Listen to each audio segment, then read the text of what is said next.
சார்பாக உங்களை எல்லோரும் வருவதாக வரவேற்கின்றேன்.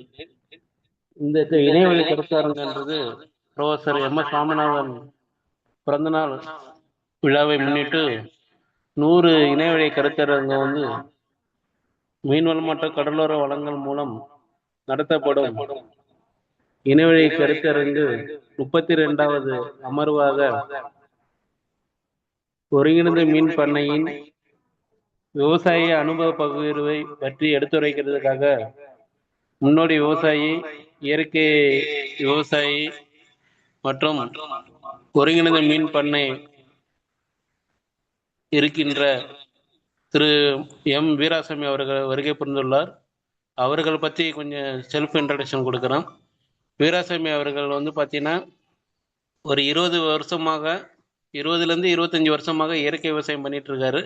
அவர் எம்ஏ அரசியல் அறிவியல் படிச்சுட்டு கிராம நிர்வாக அலுவலராக பணியாற்றிட்டு இருக்கக்குள்ள இந்த இயற்கை விவசாயத்துக்கு ஈடுபட்டார்.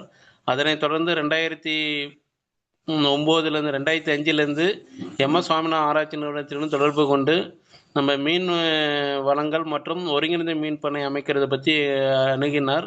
அப்போது நம்ம நிறுவனம் மூலயமாக பல்வேறு பயிற்சிகள் கற்றுக்கிட்டு ஸோ அதை அவரோட நிலத்தில் ஒவ்வொரு காம்பனண்ட் இன்டகிரேட் பண்ணுறதுக்காக நம்ம இன்வால்மெண்ட்டோட அங்கே வீட்டில் உள்ளவங்க பார்த்தீங்கன்னா ஃபேமிலி ஃபார்மிங்னு சொல்லுவாங்க.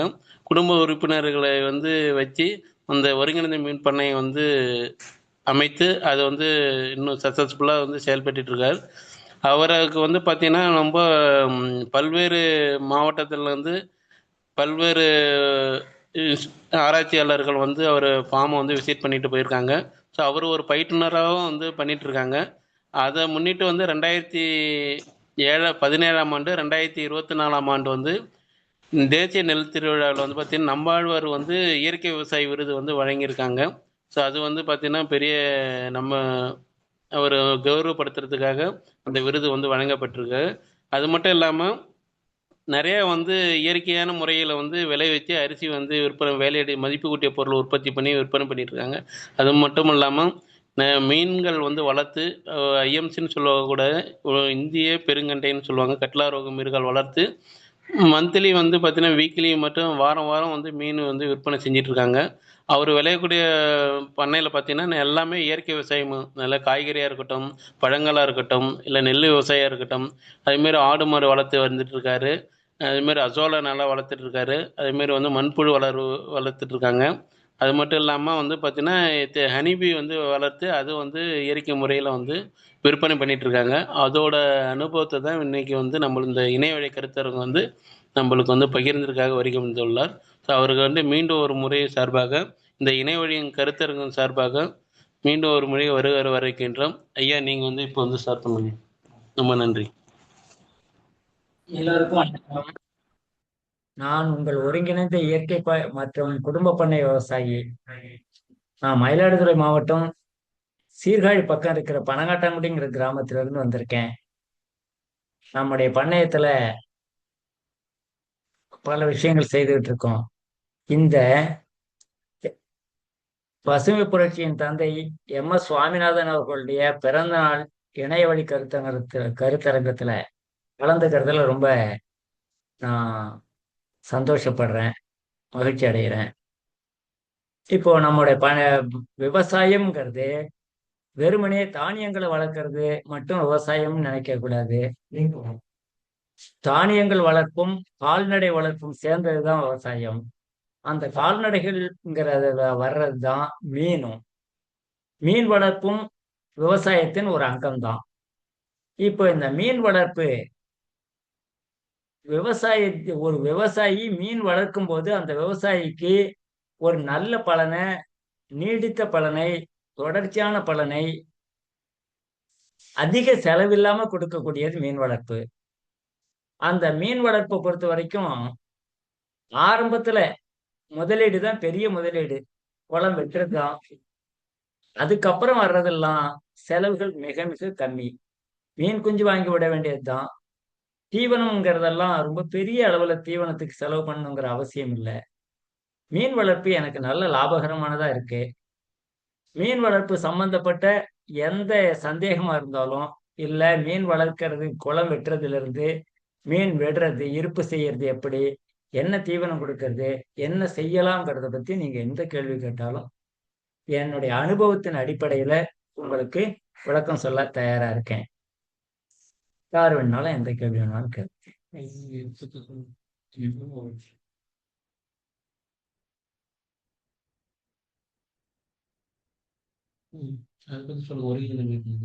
சரி. அதாவது மீன் வளர்ப்புங்கிறது முதல்ல குளம் எடுக்கிறது, அதுக்கப்புறம் மீன் குஞ்சுகளை இருப்பு செய்யறது, மீன் வளர்ப்பு செய்யறது. மீன் வளர்ப்பு செய்யறது மட்டும் ஒரு பெரிய விஷயம் இல்ல. மீன் வளர்க்கிற குளத்துல மற்ற கால்நடைகளை வளர்த்து அதனுடைய கழிவுகளை அதுக்கு கொண்டு சேர்த்து மீன் தீவன செலவை குறைச்சி அந்த மீன் வளர்ற தண்ணிய பயிர்களுக்கு பாய்ச்சறதன் மூலம் ஒரு சத்தான தண்ணியை பயிர்களுக்கு கொடுத்து பயிர் அதுல இருந்து நல்ல விதமா வளர்ந்து வந்து நல்ல மகசூலை கொடுக்கறது. அதாவது ஒன்றை சார்ந்து ஒண்ணு வந்துகிட்டே இருக்கும். அப்படி வரும்போது நமக்கு செலவுகள் குறையும், நல்ல மகசூல் கிடைக்கும், நல்ல வருமானம் கிடைக்கும். இந்த மீன் வளர்க்கறதன் மூலம் மண் வளம் பாதுகாக்கப்படும், நீராதாரம் பலப்படுத்தப்படும், நீரினுடைய தன்மை, நாம போர்வெல்ல வர்ற தண்ணி உப்பு தண்ணி சவுறு தண்ணியா கூட இருக்கலாம். நாம குளம் வெட்டி அதுல மீன் வளர்க்கும் போது இந்த தண்ணி கீழே ஊடுருவி போய் நம்முடைய போர்வெல்ல இருக்கிற தண்ணியும் சுத்தமான தண்ணியா நல்ல தண்ணியா மாறுறதுக்கான வாய்ப்புகள் இருக்கு. என் குளமே அது மாதிரி ஆயிருக்கு. இப்படி பலவிதமான பலன்களை நாம மீன் குளம் வெட்டுறதன் மூலம் பெற முடியும். அதோடு மட்டும் இல்லாம அதாவது இப்ப ஒரு பயிர் செய்தோம்னா அந்த பயிர் விளைஞ்சு அறுவடை பண்ணி அதை விற்பனை செய்துதான் கையில காசு கிடைக்கும். ஆனா மீன் வளர்ப்புல அப்படி இல்லை. ஒரு 6 மாசம் வரைக்கும் பொறுத்திருந்தோம்னா அதுக்கப்புறம் ஒவ்வொரு வாரமும் நம்ம மீன் பிடிச்சு வித்துக்கிட்டே இருக்கலாம். நமக்கு தேவையான செலவுக்கு தேவையான பணமோ இல்ல மொத்தமான பணமே கூட நம்ம ஒரே இதுல ஏகப்பட்ட வருமானத்தை நம்ம இதுல பெற முடியும். அதனால விவசாயிகள் ஒவ்வொருத்தருமே அவங்க நிலத்தினுடைய ஒரு பகுதியில ஒரு சின்ன பண்ணைக்குட்டையை வெட்டிக்கிட்டா அதுல இருந்து ஒரு சரியான வருமானம், நம்ம சாகுபடி செலவுக்கு வேண்டிய வருமானத்தை நாம மீன் குளத்துல இருந்தே எடுத்து சாகுபடி செலவுக்கு பயன்படுத்தலாம். அப்படி ஒரு நிலை வரணும்னா ஒவ்வொரு விவசாயியும் கொஞ்சம் கொஞ்சம் ஒரு சின்ன சின்ன குளத்தை முதல்ல வெட்டலாம். அதுக்கப்புறம் போக போக நல்ல அனுபவம் பெற்றதுக்கு அப்புறம் முழு அளவுல பெரிய அளவுல கூட மீன் குளத்தை வெட்டி சாகுபடி செய்து மீன் வளர்த்து பலன் பெற முடியும். அதனால மீன் வளர்க்கறத எல்லாருமே செய்யறதுக்கு முயற்சி பண்ணணும். ஏன்னா இப்ப மீன் கிடைக்கிறதுங்கிறது உள்நாட்டு மீன் உற்பத்திங்கிறது மிக குறைவா தான் இருக்கு. அப்படி ஒண்ணும் பெருசா இல்லை. அத அத மேலும் மீன்களுக்கு நல்ல விற்பனை வாய்ப்புகள் இப்ப உருவாகி இருக்கு. அந்த விற்பனை வாய்ப்புகள் இருக்கிறத நாம பயன்படுத்திக்கிட்டா நல்ல வருமானத்தை பெற முடியும். விவசாயிகள் ஒரு தற்சார்பு நிலையை அடைய முடியும். அதனால மீன் வளர்க்கறதுக்கு வாங்க. மீன் சம்பந்தப்பட்ட எந்த கேள்வி வேணாலும் கேள்வி. அதாவது மீன் வளர்ப்பை பொறுத்த வரைக்கும் ஒருங்கிணைந்ததா இருக்கும். அதாவது நம்ம ஒருங்கிணைந்த பண்ணையத்துல ஆடு வளர்ப்பு இருக்கு, மாடு வளர்ப்பு இருக்கு, கோழி வளர்ப்பு இருக்கு, கோழி வளர்ப்பு இருக்கு, தேனீ வளர்ப்பு இருக்கு. தீவன பயிர்களையும் நாமளே செய்கிறோம். குளத்தை சுத்தி மரப்பயிர்கள் செய்கிறோம். பழமரங்கள், பல வகையான பழமரங்களும் நம்மள்ட்டே இருக்கு. குளத்தினுடைய கரைகள்ல அருமையா காய்கறிகள் வளர்ப்பு செய்கிறோம். இந்த மீனுக்கு தீனியா நான் பொதுவா வெளியில இருந்து வாங்கி போடுறதை விட அசோலாவை குளத்தின் கரையிலேயே ஒரு சில பெட் அமைச்சு அங்கேயே அசோலா உற்பத்தி பண்ணி அந்த அசோலாவை எடுத்து குளத்துல போடும்போது மீனுக்கு அது உணவாயிடுது. ஆக தீவன வளர்ப்புல ஆஹ் கோரைகள் புல்லு சாப்பிடுறதுக்கு மீன் தயாரா இருக்கு. அதுக்கும் நாம கொடுக்கலாம், இலை தழைகளும் கொடுக்கலாம். பிளாங்டன் உற்பத்திக்கு, அசோலா உற்பத்தியும் அதிலேயே செய்து, எல்லாத்தையும் அந்த இடத்திலே செய்து நாமளே அந்த மீனை அறுவடையும் செய்து விற்பனையும் செய்து நல்ல வருமானத்தை பெற முடியும். இது மீன் வளர்ப்பினுடைய மிகச்சிறந்த விவசாயத்தினுடைய மிகச்சிறந்த ஒரு பகுதி மீன் வளர்ப்பு. இப்ப கறவை மாடுகள் கூட நம்மளால அதிகமா கறவை மாடுகள் இது பண்ணா அதை பராமரிக்கிறது ரொம்ப சிரமம். இப்ப மாடுகளுக்கு தீவனம்ங்கிறது பெரிய விஷயமா போச்சு. அப்படி மாடுகள் வச்சு வளர்க்கறத எல்லாம் விட ஒரு குளம், அந்த குளத்து மேல ஒரு கூண்டு, அந்த கூண்டுல கோழி, கோழியினுடைய கழிவுகள் கோழிக்கு போடுற தீவனத்தோட கோழி சிந்துற தீவனமும் கோழியினுடைய கழிவுகளும் மீனுக்கு உணவாயிடும். அப்படி ஒன்றை சார்ந்து மற்றொன்றுன்னு வரும்போது மீன் உற்பத்திங்கிறது ஒரு பெரிய லாபகரமானதாவே வந்துரும். செலவுகள் குறைக்கப்படும். ஒருங்கிணைந்த பண்ணையத்துல மீன் வளர்த்தா மீனுக்கான செலவு மிக குறைவாவே செய்யலாம். மிக குறைஞ்ச செலவிலேயே மீனை நல்ல விதமா வளர்த்து பெரும் பயன் அடைய முடியும். ஒவ்வொரு காம்பனண்ட்டும் எப்படி இன்டகிரேட் பண்ணுவீங்க? அப்படியா? விவசாயத்தை பொறுத்த வரைக்கும் நான் முதல்ல ஆரம்பிச்சது இயற்கை விவசாயத்துல முத ஒரு ஏக்கர்ல நெல் சாகுபடி இயற்கை விவசாயம் பண்ண ஆரம்பிச்சேன். அந்த நேரத்துல அதுக்கு அப்புறம் பார்த்தேன், சரி இந்த நெல்லு மட்டுமே நம்ம சாகுபடி பண்ணா பத்தாது அப்படிங்கிற மாதிரி நினைச்சு கொஞ்சம் கோழி வளர்த்தேன். கோழி வளர்க்க ஆரம்பிச்சதுக்கு அப்புறம் 2004வது வருஷம் நான் ஒரு சின்ன குளம் வெட்டினேன். அதுக்கு காரணம் ஒரு இடத்துல மீன் வாங்க போனேன், மீன் கிடைக்கல. சரி நாமளே ஏன் ஒரு குளத்தை வெட்டக்கூடாதுங்கிற நினைப்பு வந்தது. சரின்ட்டு ஒரு குளத்தை வெட்டினேன். அந்த குளத்துல முதல்ல மீன் வளர்க்க ஆரம்பிச்சேன். மீன் வளர்க்க ஆரம்பிச்சதும் கொஞ்சம் மீன் நல்லா வளர்றது தெரிஞ்சுது. சரி ஆகட்டும், நாம இந்த மீனுக்கு தீவனம் வெளியில இருந்து வாங்கி போடுறதை விட ஏன் நாமளே அந்த தீவனத்தை உற்பத்தி பண்ணக்கூடாதுன்னு நினைச்சேன். அப்புறம் கம்பு, கேழ்வரகு, சோளம், இந்த ரேஷன் அரிசி, அரிசி தவிடு இது எல்லாத்தையும் சேர்த்து மீனுக்கு போட்டேன். சரி இதெல்லாம் போடும்போதும் சரி வெளியில இருந்து அவுட்புட் கனமா வாங்க வேண்டிய சூழல் வருதே, இதை குறைக்கிறதுக்கு என்ன செய்யலாம்னு யோசிச்சேன். சரி கொஞ்சம் கோழியை வளர்த்தோம்னாக்கா, இந்த குளத்து மேலே கொட்டாவை போட்டு கோழியை வளர்த்தோம்னா கோழியினுடைய டிராப்ஸ் வந்து அருமையா குளத்துல விழுமேன்னு பார்த்தேன். அப்பதான் அந்த குளத்துக்குள்ள ஒரு ஷெட்டு போட்டேன். நம்ம பண்ணையை பார்த்தீங்கன்னா தெரியும் அந்த ஷெட்டு. அந்த அந்த ஷெட்டுல இருக்கிற ஷெட்டுல முதல்ல கோழி குஞ்சுகளை விட்டேன். கோழி குஞ்சுகள் வளர்ந்தது.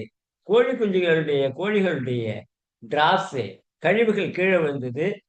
மீனுக்கு தீனியாச்சு. கோழி சிந்துற உணவு இருக்கே வெளியில குளத்துல கொட்டாவுல இருந்து அந்த தீவனங்கள்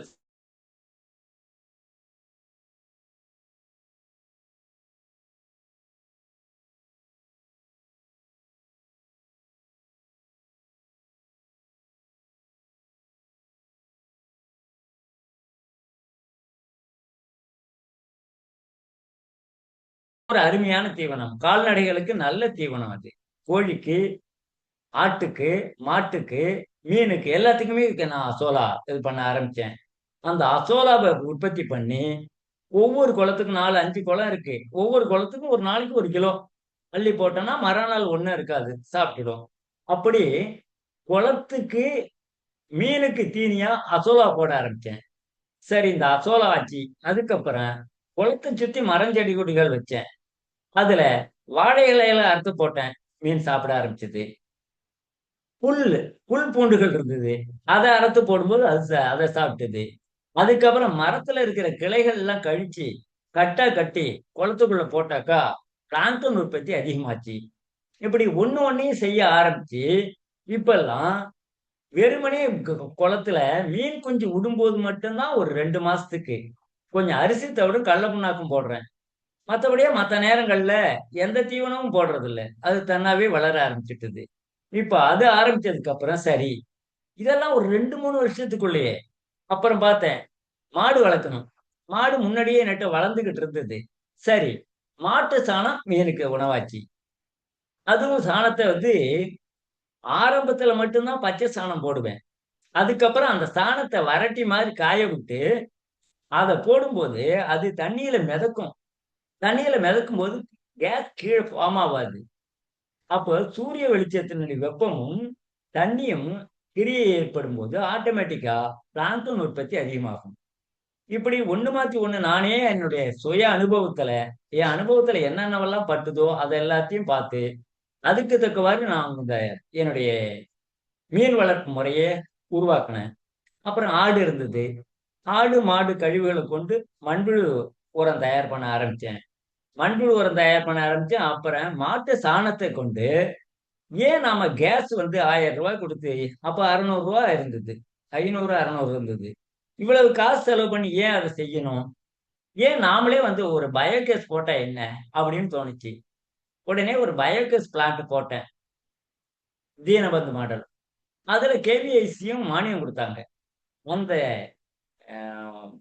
பயோகேஸை கொண்டுதான் இப்ப எங்க வீட்டுல கடந்த 16 17 வருஷமா அடுப்பு எரியுது. பயோகேஸ் வந்தது.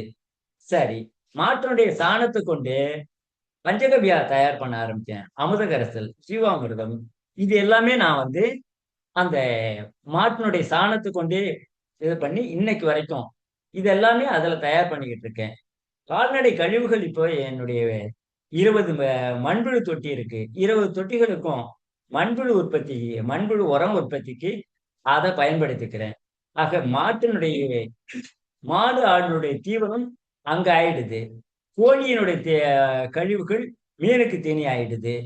இப்படி ஒண்ணு ஒண்ணையும் அப்புறம் பஞ்சகவ்யா மீன் அமிலம், குளத்துல இருக்கிற மீன் ஏதாவது ஆகும்போது, இல்ல அந்த சமயத்துல மீன் பிடிப்பேன், வாங்க ஆள் இருக்காம செத்து போயிடும். செத்து போன மீனை யாருக்கும் கொடுக்க மாட்டேன். அதை உடனே மீன் அமிலம் தயார் பண்ணிடுவேன். இப்படி ஒண்ணு ஒன்னையும் பார்த்து பார்த்து விவசாயத்துக்கு தேவையான பூச்சி விரட்டிய நானே தயார் பண்ண ஆரம்பிச்சேன்.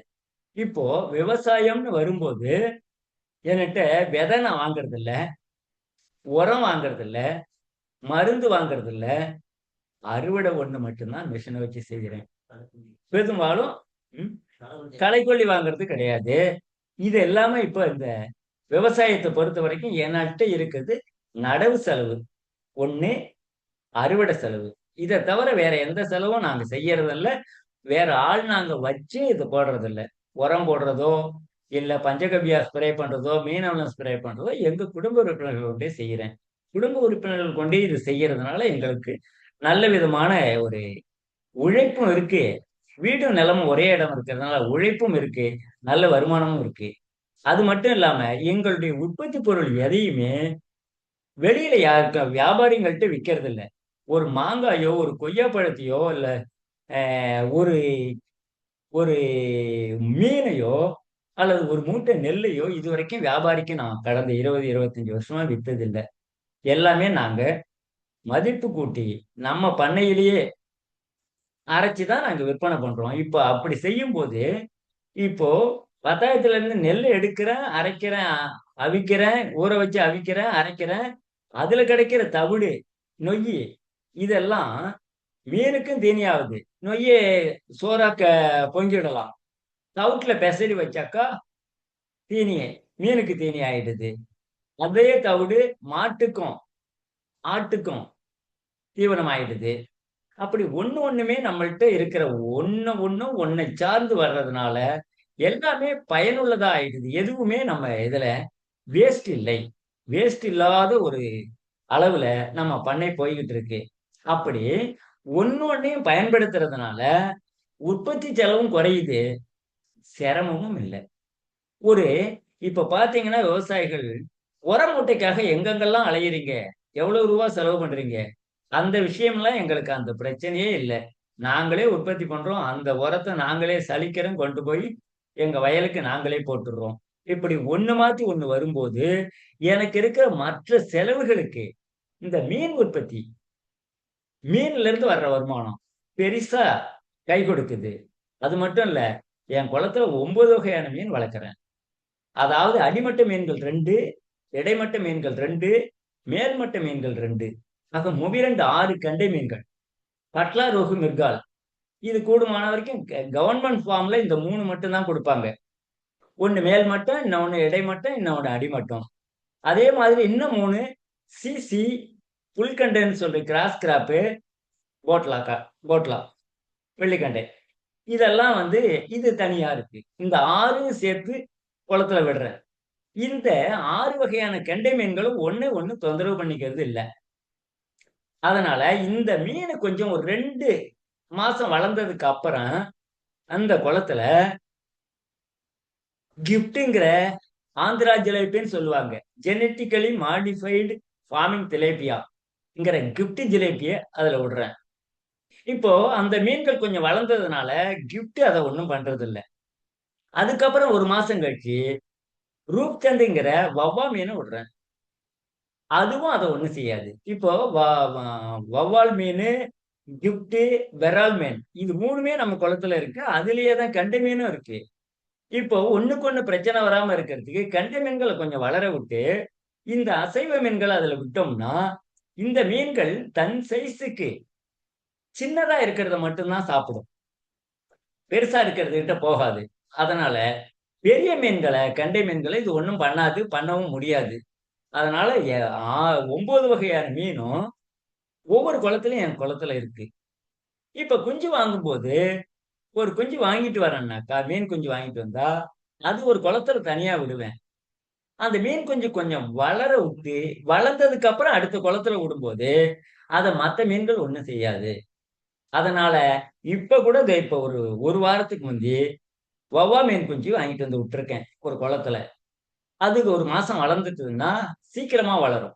வவ்வா மீன், ஜிலேபி எல்லாம் வளர்றது 5 மாசத்துலயே 1 கிலோவுக்கு வளர்ந்துரும். அப்படி வளர்த்து ஓரளவுக்கு வளர விட்டு அடுத்த குளத்துல விடுவேன். அதே மாதிரி கெண்டை மீன் வாங்கினாலும் முதல்ல அந்த குளத்துல வளர்த்துட்டு கொஞ்சம் பெரிய சைஸ் ஆனதுக்கு அப்புறம் தான் அடுத்த குளத்துல கொண்டு வந்து விடுறது. அப்படி விடும்போது அந்த மற்ற மீன்கள் இந்த மீன் குஞ்சோட ஒண்ணும் செய்யாது. இப்படி மாத்தி மாத்தி செய்யறதுனால 9 வகையான மீனையும் ஒரே குளத்துல வளர்க்க முடியுது. அப்படி வளர்க்கறதுனால வராங்க. இன்னைக்கு ஞாயிற்றுக்கிழமை மீன் பிடிக்கிறேன். அந்த ஞாயிற்றுக்கிழமை மீன் பிடிக்கும் போது வர்றவங்க ஒவ்வொருத்தருக்கும் ஒரு ஒரு இன்ட்ரெஸ்ட் இருக்கும்.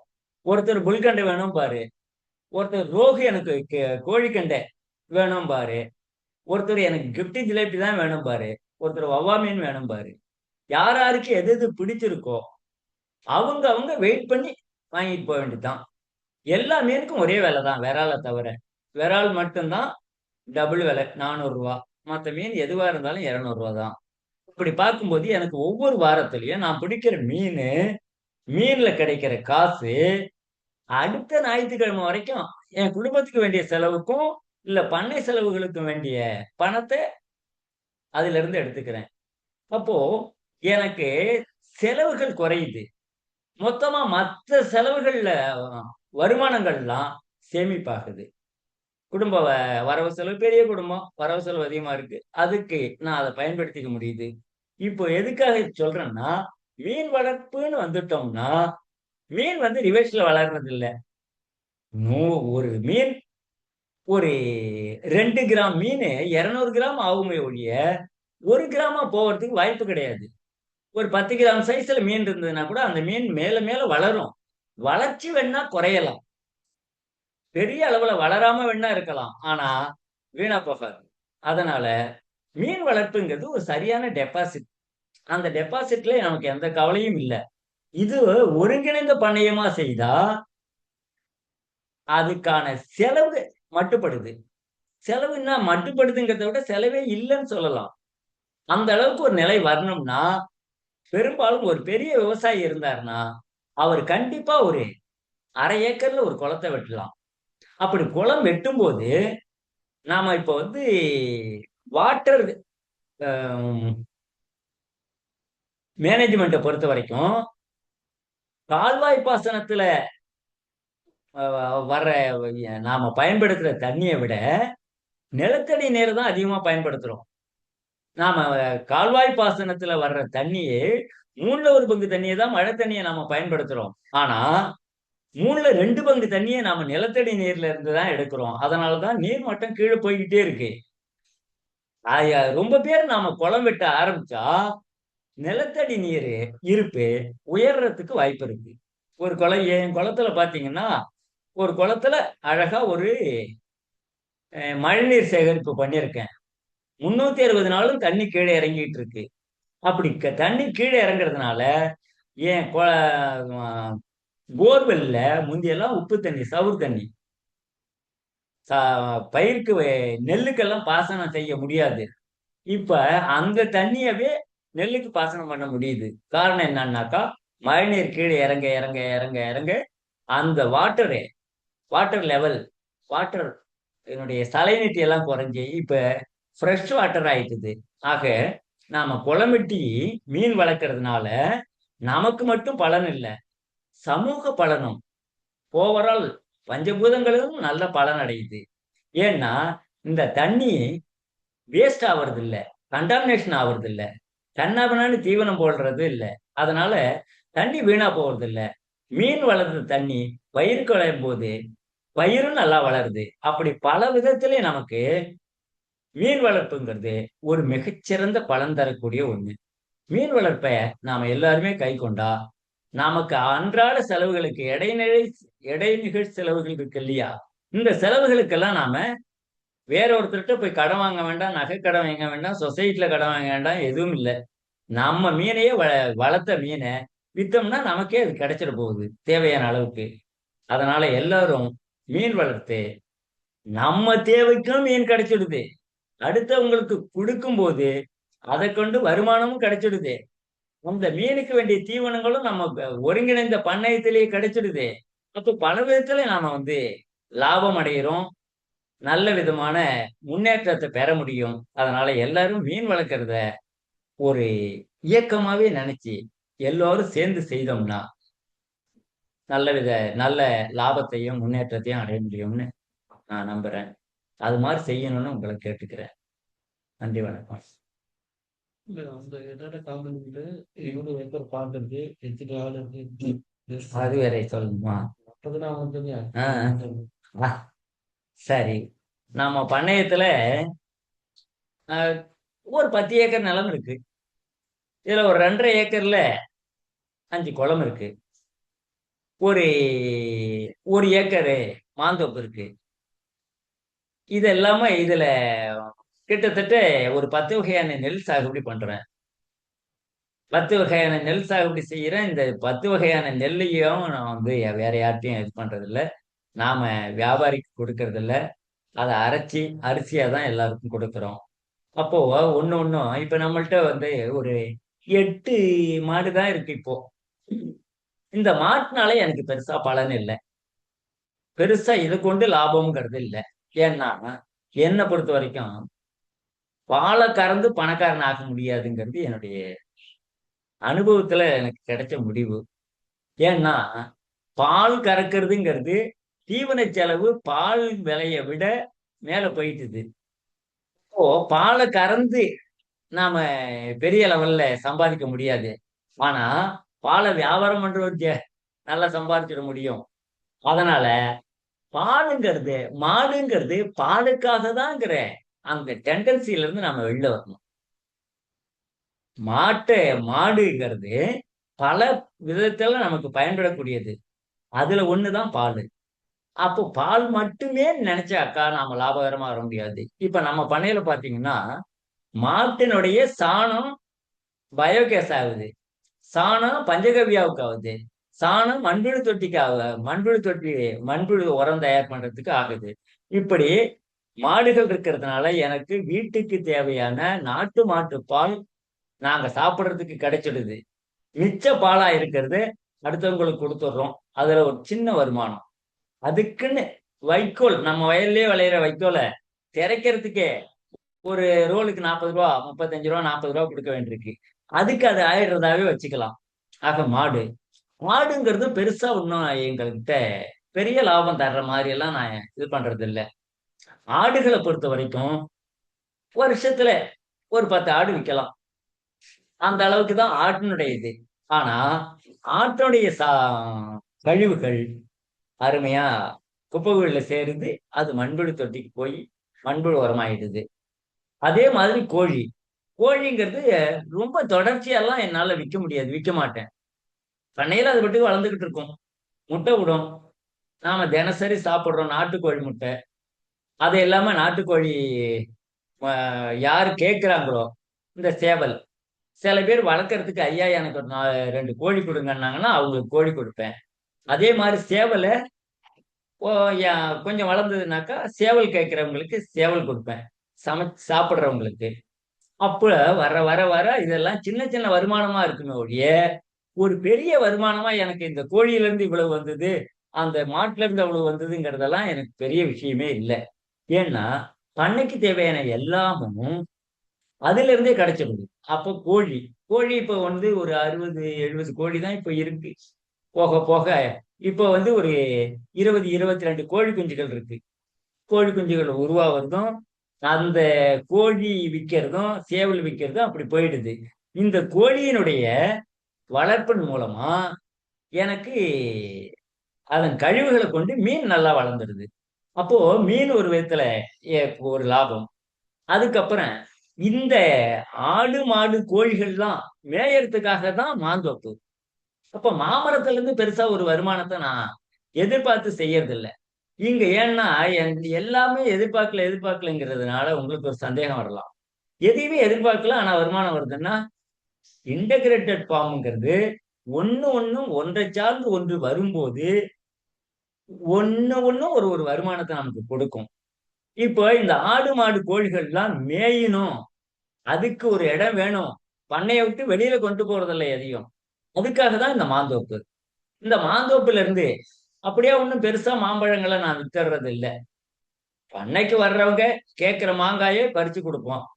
யாராவது பார்சல் அரிசி பார்சல் கேட்கிறவங்க, ஐயா எனக்கு மாம்பழம் வேணும்னாங்கன்னா, முத்தின மாம்பழமா மாங்காயா, ஒரு பார்சல் கட்டி அவங்க அரிசி மூட்டையிலே போட்டு அனுப்பிச்சிடுவேன். அப்படி போய் சேர்ந்துரும். அப்போ நம்ம மிச்ச மீதி இருக்கிற மாங்காய்கள் ஊறுகாய் ஆயிடும். ஊறுகாய் போட்டுடுவோம். அதே மாதிரி மாம்பழங்கள் கீழே விழும்போது ஆடு மாடு கோழி மீன் எல்லாத்துக்கும் மாம்பழம் கொடுத்துரும். குளத்துல தூக்கி போட்டா மீன் சாப்பிடுது. மரத்தடியில விழுந்திருக்கிறத ஆடு மாடு அவுத்து விட்ட உடனே போய் அதை எங்க இருக்குன்னு பொறுக்கி சாப்பிடுது. காக்கா குருவி கோழி எல்லாமே, கோழி அருமையா மாமரத்துல ஏறி நின்றுகிட்டு மாம்பழத்தை சாப்பிடும். மயில் கிளி இது எல்லாமே சாப்பிடுது. எனக்கு அதுல எல்லாம் ஒரு பெருசா சந்தோஷம் தான் இருக்குமோ ஒழிய சங்கடம் வர்றதே இல்லை. இப்போ மாந்தோப்பு அதனுடைய பலன் ஆயிடுது. இது எல்லாத்தையும் கொண்டுதான் நம்ம போலாம். 8 9 வகையான மீன்களை வளர்க்கறதுனால மீன்ல இருந்து ஒரு வருமானம் கிடைச்சிருது. இதெல்லாம் தாண்டி நெல் சாகுபடிங்கிறது இருக்கும்போது ஒரு 6 7 ஏக்கர் நெல் சாகுபடி செய்யறோம். அதுல கிடைக்கிறதையும் நாம வந்து மதிப்பு கூட்டி விக்கிறோம். நெல்லா கூட நான் விக்கிறது இல்லை. எனக்குன்னு எடுத்து வைக்கிற விதையில கொஞ்சத்தை எனக்கு ஒரு 25 கிலோ விதை தேவைப்படுதுன்னாக்கா ஒரு 100 கிலோ எடுத்து வைப்பேன். ஒவ்வொரு நெல்லையும் 100 கிலோ வைக்கும்போது அதிகமான விதையாயிடுது. அதுல நம்ம தேவைக்கு போக மிச்சத்தை விதை கேட்கிறவங்கள்ட்ட ஒரு சிலருக்கு கைமாத்தி விடுறோம். ஏன்னா விதையை நான் வெளியில போய் வாங்குற வேலையே இல்லை. ஒரு 2 3 வருஷத்துக்கு அப்புறம் ஒருத்தர்கிட்ட பக்கத்துல யாராவது ஒரு இயற்கை விவசாயி கிட்ட விதையை மாத்திக்குவேன். ஏன்னா ஒரே விதையை சாகுபடி பண்ணிக்கிட்டு இருக்க கூடாதுங்கிறதுக்காக. அது மட்டும் இல்லாம ஒரே நிலத்துல ஒரே நெல்லை சாகுபடி பண்றது கூடாது. மாத்தி மாத்தி சாகுபடி பண்ணணும். இப்படி செய்யும்போது நமக்கு அதுவும் ஒரு பரவலாக்கும். ஐயா நம்மாழ்வார் சொன்ன ஒரு வாசகம், விதைகளே பேராயுதம்.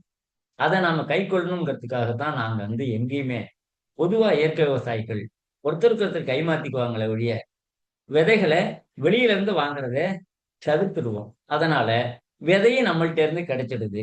இப்போ மாடாச்சு ஆடாச்சு கோழியாச்சு மீனாச்சு, அடுத்து மாந்தோப்பு இருக்கு, குளக்கரை இருக்கு, அதுல தேனி பெட்டி வைக்கிறேன். தேனி பெட்டி வச்சாக்கா தேனியினுடைய தேனியினால மிகப்பெரிய லாபம். ஏன்னா பூச்சிகள் இல்லைன்னா மகரந்த சேர்க்கையே இல்லை. உலகத்துல இன்னைக்கு இருக்கிற மனிதர்களுடைய மொத்த எடைய போல 6 மடங்கு இருக்குது பூச்சிகளுடைய எடைங்கிறான். அப்படி பார்க்கும்போது இந்த பூச்சிகள் எல்லாம் இல்லைன்னாவே நாம உயிர் வாழ்வது சிரமம்.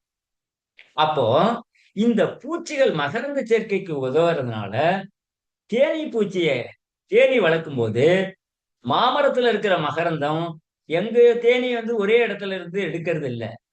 ஒரு தேன் பூச்சி 3ல இருந்து 5 கிலோமீட்டர் தூரம் கூட போய் எடுத்துட்டு வரும். அப்போ மகரந்த சேர்க்கை சரியா நடக்கிறதுனால மாமரம் தென்னை மரம் இங்க சுற்று வட்டாரத்துல இருக்கிற எல்லா மரங்களும் நல்லா காய்க்குது. ஆக தேனி வளர்க்கறதுனால சுத்தமான தேன் கிடைக்கிறது மட்டும் இல்லாம சமூக அளவுல ஒரு நல்ல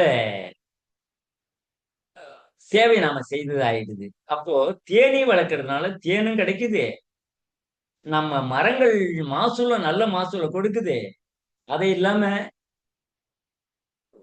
குளோபல் லெவல்ல தேனீயினால நமக்கு ஒரு நல்ல லாபம். தேனீயினால இப்ப மகரந்த சேர்க்கிறது இருக்கிறதுனால எல்லா இடத்துலயும் நல்ல மகசூல் கிடைக்குது. அப்போ அது தேனீயினால வருது. அடுத்து மாட்டு சாணத்தை எடுத்து பயோகேஸ்ல போடுறதுனால மீத்தேனை எரிச்சிடுறோம். மீத்தேன் கார்பன் டை ஆக்சைடு போல கிட்டத்தட்ட 20 மடங்கு 21 மடங்கு கொடுமையான ஒரு கேஸ். அந்த மீத்தேனை தான் பிரிச்சு பயோகேஸ்ல எரிக்கிறோம். அப்போ மீத்தேனும் எரிச்சிடுறோம். அதன் மூலம் ஓசோன் படலத்திலேயே ஓட்டை வருதுங்கிறாங்களே, அதை அடைக்கிறதுக்கு நம்மளாலையும் ஒரு சின்ன உதவி முடியுது.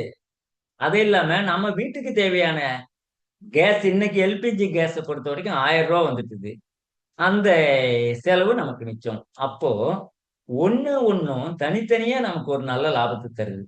இப்ப இதுல மண்புழு உரம்னு எடுத்துக்கிட்டீங்கன்னா, மண்புழு உரத்தை போல ஒரு சிறந்த உரம் வேற எதுவுமே கிடையாது. எல்லா நிபுணர்களுமே மண்புழு உரத்தை பத்தி யாரும் பேச மாட்டாங்க. ஒருத்தர் அந்த நுண்ணுயிர்களை பத்தி சொல்றாரு, ஒருத்தர் பஞ்சகவ்யா மீனமில்லை இப்படிதான் சொல்லிக்கிட்டு இருக்காங்களே ஒழிய, மண்புழு உரம்ங்கிற ஒரு முக்கியமான உரத்தை யாருமே சொல்றது இல்ல. ஏன்னா மண்புழு உரத்துல 23 வகையான சத்துக்கள் இருக்கு. அதாவது ரசாயன உரம்னு எடுத்துக்கிட்டீங்கன்னா, என்பிகே,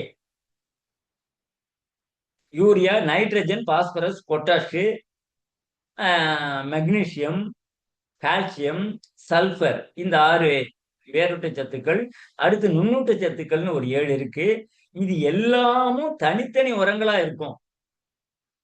ஆனா இயற்கை உரத்துல மட்டும்தான் ஒரே இதுல எல்லா சத்துக்களும் இருக்குது. இப்போ மண்புழு உரத்தை எடுத்துக்கிட்டீங்கன்னா 23 வகையான சத்துக்கள் இருக்கு. ஒரு பயிருக்கு தேவையான எல்லா சத்தும் அதுலயே இருக்கு. அப்படி பார்க்கும்போது மண்புழு உரம் ஒரு அருமையான உரம்.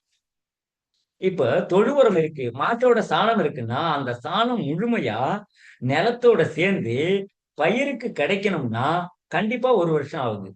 கொஞ்சம் கொஞ்சம் கொஞ்சமா அது 1 வருஷத்துக்கு அப்புறம் தான் சொல்லுவாங்க, ஆட்டுக்கடை அடுத்த வருஷம்தான் சோதிக்கும்னு சொல்லி.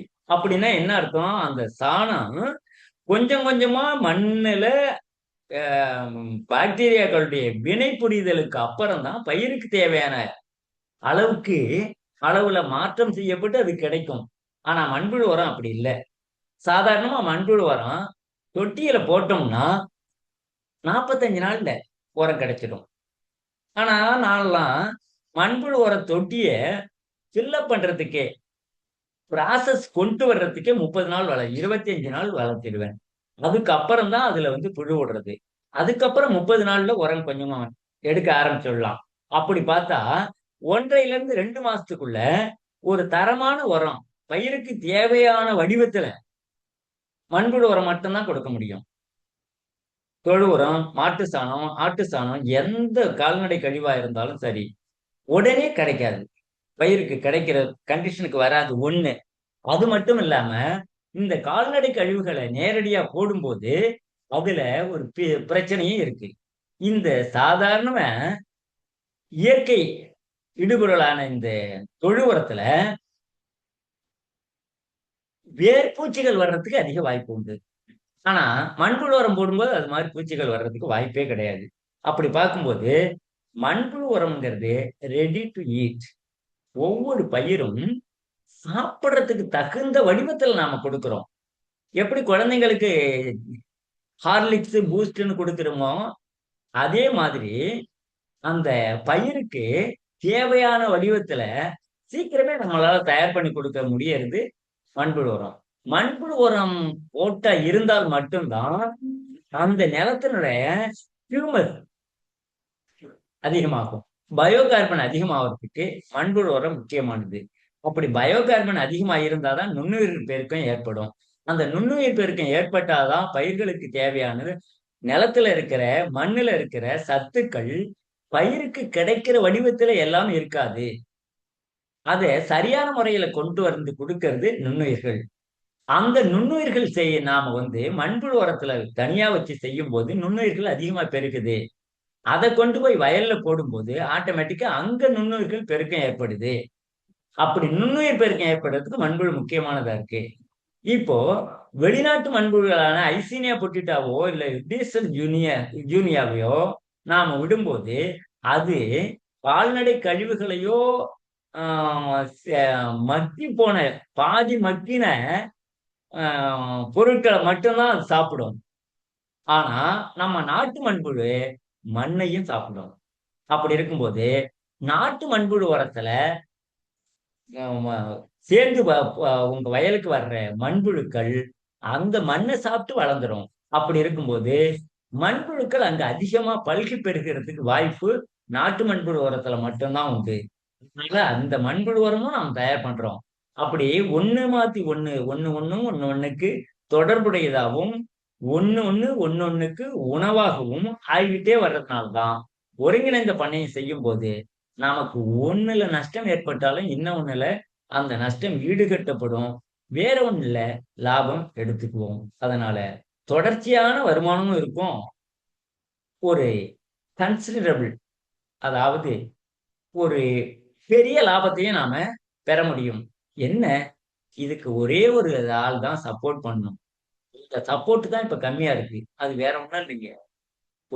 உபயோகிப்பாளர்கள், உற்பத்தியாளர்களாகி எங்களுடைய உட்ப உரமா இருந்தாலும், பழமா இருந்தாலும், தானியமா இருந்தாலும், மீனா இருந்தாலும், எதுவா இருந்தாலும் நேரடியா உபயோகிப்பாளர்கள் எங்கள்கிட்ட வாங்கும் போது மட்டும்தான் நாங்க லாபகரமா வர முடியும். அப்படி நாங்க லாபகரமா வந்தாதான் உங்களுக்கு உடல் நலத்தை தரக்கூடிய இயற்கையான உணவு கிடைக்கும். அப்போ இடைத்தரகர்கள் இல்லாம நீங்க எங்களை நேரா சந்திச்சு எங்கள்கிட்ட பொருள் வாங்கும் போது நாங்கள் வளப்படுவோம். உபயோகிப்பாளர்களாகிய நீங்கள் சுகப்படுவீர்கள். அந்த நிலை வந்தா இயற்கை விவசாயம் வளரும். இப்போ நான் எங்க ஊர்ல விவசாயம் பண்றேன். என்ன ஃபாலோ பண்றதுக்கு ஆள் இல்ல. தமிழ்நாடு முற்றிலும் என்ன ஃபாலோ பண்றதுக்கு ஆள் இருக்கு. ஆனா ஊர்ல இல்ல. காரணம் என்ன? நான் சேவையா செய்துகிட்டு இருக்கேன். வருமானத்தை இப்ப எதிர்பார்க்காம. நான் வளப்பட்டா மட்டும்தானே பக்கத்துல இருக்கிற விவசாயி, ஓஹோ, அவர் செய்யற மாதிரி நாமளும் செய்தா நல்ல வருமானம் வரும் போல் இருக்கே, நாமளும் வளமையை வாழலாம் போல் இருக்கேங்கிற நினைப்பு அவருக்கு வரும்.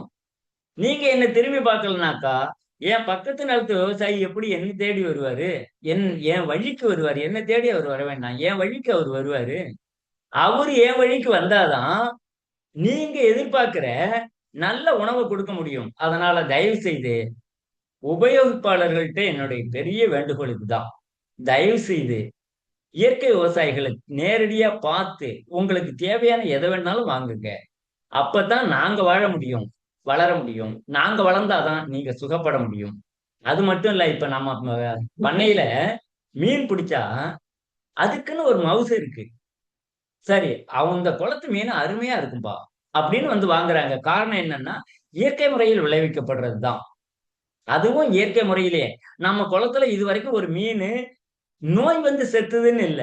ஏன்னா இயற்கையான முறையில வளர்க்கப்படுறதுனால அதனுடைய இது இப்படி ஒரு நல்ல நிலையில நாங்க வளர்க்குறோம். அதை வாங்கி சாப்பிடுறவங்களும் சந்தோஷப்படுறாங்க. தயவு செய்து ஒவ்வொரு ஊர்லயும் இயற்கை விவசாயிகள் இருக்காங்க. அந்த இயற்கை விவசாயிகளை தேடி போய் அவங்கள்ட்ட பொருளை வாங்குங்க. அவங்க வளப்பட்டாதான் அடுத்தடுத்த விவசாயிகள் அவங்கள ஃபாலோ பண்ணி வருவாங்க. அப்படி வரும்போது இந்திய தமிழ்நாடு லெவல்ல இயற்கை விவசாயம் செழிக்கும், உடல் நலம் பெருக்கும், நோயின்றி வாழலாம். இதுதான் என்னுடைய வேண்டுகோள். மேற்கொண்டு மீன் சம்பந்தப்பட்ட ஏதாவது நீங்க கேட்கணும்னு தோணுச்சுன்னா, குளம் எப்படி வெட்டுறதுன்னோ, என்ன மீன் வளர்க்கலான்னோ, என்ன மாதிரி சைஸ்ல குளம் வெட்டணும்னோ, எவ்வளவு ஆழம் இருக்கணும்னு நீங்க கேட்டீங்கன்னா பதில் சொல்றேன். சரி. இப்போ நாம சொன்னதுல அசோலாவை பத்தி ஒண்ணு சொன்னேன். இந்த அசோலாங்கிறது என்ன? அசோலாங்கிறது ஒரு மிதவை தாவரம். தண்ணியில மிதக்கும். சரி, தண்ணியில மிதக்கிறது எப்படி வளரும்? பயோமாஸ்ல இருக்கிற நைட்ரஜனை எடுத்து வளரக்கூடிய தாவரத்துல அது. அதாவது பயறு வகை பயிர்கள் மேல இருந்தா எடுக்கும். கிளேரிசிடியா, இழுவை, இந்த மாதிரி சில சூபாப்புல் இதெல்லாமே பெரும்பாலும் மேல இருக்கிற நைட்ரஜனை எடுத்து தான் வளரும். அந்த மாதிரியானது அசோலா. அசோலாவை பொறுத்த வரைக்கும் மிதக்கிறதுல 1 2ஆவும் 2 4ஆவும் 4 8ஆவும் இப்படி வளரும். அப்போ மல்டிபிள் ஆகிறது ரொம்ப வேகமா மல்டிபிள் ஆகும். இந்த அசோலாவுல இருக்கிற சத்து என்னன்னா புரதம். இந்த புரதத்தினுடைய வேலையே என்னன்னா, நாம புரோட்டீன் சாப்பிட்டோம்னா உடம்பு வளரும். அதே மாதிரி எந்த ஒரு உயிரினத்தையும் உடலை வளர்க்கக்கூடியது புரதம். இப்போ இந்த அசோலாவுல புரதம் அதிகமா இருக்கு. அப்படியா? அதாவது புரதம் ரொம்ப அதிகமா இருக்கிறதுனாக்கா சோயாபீன்ஸ்ல இருக்கு. சோயாபீன்ஸ்ல இருக்கு. அடுத்தது ஸ்பைருலினான்னு சொல்றோம்ல, அதுல இருக்கு. 3வது எடுத்துக்கிட்டா இந்த அசோலாவுல தான் இருக்கு.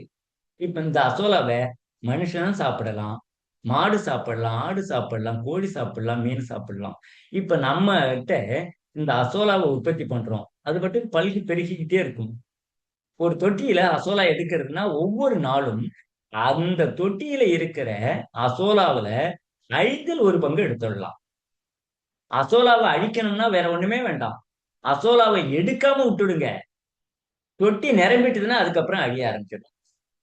அப்போ அசோலாவை அன்னன்னைக்கு எடுத்துக்கிட்டே இருக்கணும். 1/5 எடுத்து இப்ப நம்ம அசோலா தொட்டியில இருக்கிற அசோலாவை இது குளக்கரையில இருக்கு. அங்கங்க குளக்கரையில இருக்கிறதுனால அப்படியே அள்ளி அந்த பக்கம் போட்டோம்னா அந்த குளத்துக்கு, இந்த பக்கம் போட்டா இந்த குளத்துக்கு, அந்த பக்கம் போட்டா நடுப்புல இருக்கு. 4 குளத்துக்கு நடுப்புல. அந்த இடத்துல நாம தேவையானதை ஒரு சிரமம் இல்லாம அப்படியே அள்ளி எறிஞ்சிடுறது. அப்போ ஒவ்வொரு இதிலும் மீன் சரியா சாப்பிட்டுடுது. மாட்டுக்கு ஒரு அரை கிலோ அளவுக்கு தாராளமா கொடுக்கலாம். இப்ப எங்க மாடுவெல்லாம் அசோலா சாப்பிடும். இப்ப அசோலா கொஞ்ச நாளா இல்ல, இப்பதான் வளர்த்து உருவாக்கி இருக்கேன். ஏன்னா கடந்த மழையில எல்லாம் தண்ணியில அடிச்சுட்டு போயிட்டுது. தண்ணியில போய் விழுந்ததை மீன் சாப்பிட்டுது. குளத்து தண்ணியில விழுந்ததை மீன் சாப்பிட்டுது. இப்பதான் தொட்டியில ஒரு பாதி தொட்டி நிரம்பி வந்திருக்கு. இதுக்கப்புறம் ஆடு, மாடு, கோழி, மீன் எல்லாத்துக்கும் ஆனது இந்த அசோலா. அசோலாவை போல அதே மாதிரி இந்த அசோலா விவசாயத்துக்கும் பயன்படுது. விவசாயத்துக்கு 2 விதத்துல பயன்படும் நெல் சாகுபடியில. ஏன்னா அசோலா தண்ணியில தான் வாழும். தண்ணி இல்லாம அதால இருக்க முடியாது. இயற்கை அதுக்காக பெருசா தண்ணி வேணும்னு அவசியம் இல்லை. இப்போ நெல் நடவு வயல்ல நடவு நட்ட ஒரு வாரத்துக்குள்ளேயே கூட போடலாம். அசோலாவை அள்ளி தெளிச்சிட்டோம்னா அசோலா சரசரன்னு வளர ஆரம்பிச்சிடும். அசோலா வளர்றதுனால விவசாயத்துக்கு 2 பலன். நெல் பயிருக்கு 2 பலன் உண்டு. ஒண்ணு, அது மேல படர்ந்து வரும்போது நிலத்துக்கு மூடாக்கு மாதிரி ஆயிடும். அதனால வீட் கண்ட்ரோலரா இருக்கு. அதாவது களை கட்டுப்படும். களையை கட்டுப்படுத்தலாம். அடுத்தது களை எடுக்கிறோம் இல்லையா, அப்போ அசோலாவை மிதிச்சு விடும்போது அசோலா அழிஞ்சு நைட்ரஜனா பயிருக்கு கிடைக்குது. அப்போ யூரியா சத்தை பயிருக்கு கொடுக்கறதுக்கு ஒண்ணு அசோலாவானால பலன், இன்னொன்னு களையை கட்டுப்படுத்த உதவுது. அப்போ விவசாயத்துக்கு இது 2 விதத்துல பயன்பட்டுடுது. அப்போ அசோலா நாம வளர்க்கறது அவசியம். நம்ம கால்நடைகளுக்கு மட்டும் இல்லாம நம்ம விவசாயத்துக்கும் அசோலா போடும்போது களை கண்ட்ரோல் ஆகுது. ஏன்னா இன்னைக்கு விவசாயத்துல களை எடுக்கிறது தான் பெரிய பிரச்சனை. களைக்கொல்லி தான் நம்ம மண்ணை மலடாக்குறதுக்கு பெரிய பிரச்சனையா இருக்கிறது களைக்கொல்லி தான். அதனால அசோலா வளர்த்தோம்னாக்கா, அசோலாவை பயன்படுத்தினோம்னாக்கா களை கட்டுப்படுத்துறதுக்கு நிச்சயமா நம்மளால முடியும். அப்போ அசோலாவும் நமக்கு பெரிய லாபத்தை பலனை கொடுத்துட்டு, அதாவது லாபம்னா பணப்பலனா தெரியாது. இதன் மூலம் மற்றதுல நமக்கு பணப்பலன் கிடைக்கும். அதுதான் அசோலாவுடைய ஸ்பெஷாலிட்டி. அசோலா வச்சு சார். அப்புறம் வேற எதையாவது காய்கறிகள். இப்போ நம்ம தோட்டத்துல முந்தியெல்லாம் ரொம்ப அதிகமா காய்கறி சாகுபடி பண்ணேன். அங்க எங்க பார்த்தாலும் பந்தல் சாகுபடியில பீக்கங்காய், புடலங்காய் எல்லாம் இருக்கும். ஆனா இப்ப சமீப காலமா அதை குறைச்சிட்டேன். ஏன்னா வாங்கறதுக்கு இல்ல, கடை விரித்தோம் கொள்வார் இல்லை, கடை கட்டி விட்டோம். இப்போ வீட்டுக்கு தேவையான காய்கறியை மட்டும் பயிர் செய்துகிட்டு இருக்கேன். இப்ப இந்த வருஷத்துலதான் ஒரு ஒரு 50 குழியில எல்லாருமே காய்கறி கேட்கறாங்க. ஐயா, அரிசி எல்லாம் கொடுக்குறீங்க, அவல் கொடுக்குறீங்க, மூலிகை டீ கொடுக்குறீங்க, லெமன் கிராஸ் டீ கொடுக்குறீங்க, எல்லாம் கொடுக்குறீங்க. ஆனா எங்களுக்கு காய்கறியும் ஒரு வழியா சேர்த்து கொடுத்தா என்னன்னு லோக்கல்ல எங்க ஊர் பக்கம் சீர்காழி பக்கம் இருக்கிறவங்க கேட்க ஆரம்பிச்சிருக்காங்க. இப்பதான் கேட்க ஆரம்பிச்சிருக்காங்கிறதுனால இந்த வருஷம் இப்ப தைப்பட்டத்துல காய்கறிகள் பெரிய அளவுல சாகுபடி செய்யலாம்னு இருக்கேன். குளத்துக்கரையில காய்கறிகள் போட்டு காய்கறிகள் எனக்கு தேவையான காய்கறிகள் மட்டும் செய்துகிட்டு இருக்கேன். இப்ப அதுலயும் ஒரு சிக்கல். ஏன்னா இப்ப காய்கறி நான் தனியா சாகுபடி பண்றதுக்கு ஒரு முக்கியமான காரணம் என்னன்னா, குளக்கரையில எனக்கு தேவையான காய்கறிகளை போட்டுக்கிட்டு இருந்தேன். இப்போ குளத்துல ஒவ்வொரு நாளும் 2000ல இருந்து 3000 பறவைகள் அடையுது. பறவைகள் அடையிறதுனால அது எச்சமிடுறதுல காய்கறிகள் வளரல. காய்கறிகள் அழிஞ்சு போயிடுது. பறவைகளை விரட்டுறதுக்கும் மனசு வரல. ஏன்னா பறவைகளை நாம கூப்பிட்டு வர முடியாது. அவங்களா வந்தாதான் உகந்த சூழல் வந்தா அதாதான் வரும். அப்போ பறவைகளை விரட்டுற பறவைகள்ங்கிறது அடையிறதுனால எனக்கு ஏகப்பட்ட நஷ்டம். சின்ன சின்ன மீன் குஞ்சுகளை சாப்பிட்டுடும். மீன் எச்சம் அதிகமா விடும்போது மீனுக்கு அது கெடுதலா போயிடும். அதனால அப்பப்ப தண்ணியை மாத்த வேண்டிய சூழல் இருக்குது. மாத்த வேண்டிய சூழலும் வருது. அப்போ காய்கறி பயிர்களுக்கு காய்கறி பயிர்களை சரியா சாகுபடி செய்ய முடியல. தனியா கொண்டு போய் கொஞ்சம் என் தேவைக்கு மட்டும் செய்துகிட்டு இருக்கேன். இப்போ எல்லாரும் கேட்கறதுனால இந்த வருஷத்துல இப்ப வர்ற தைப்பட்டத்துல பொங்கலுக்கு அப்புறம் காய்கறி பயிர் செய்து நல்ல விதமா கொண்டு வரலாம்னு நினைச்சுக்கிட்டு இருக்கேன். ஏன்னா நான் பயிர் செய்தப்ப யாரும் வாங்குறதுக்கு ஆள் இல்லை. இப்ப கேட்கறாங்க, பயிர் செய்யற சூழலுக்கு வந்திருக்கேன். இப்ப செய்யலாம்னு நினைச்சுக்கிட்டு இருக்கேன் காய்கறி. அப்புறம் சார்,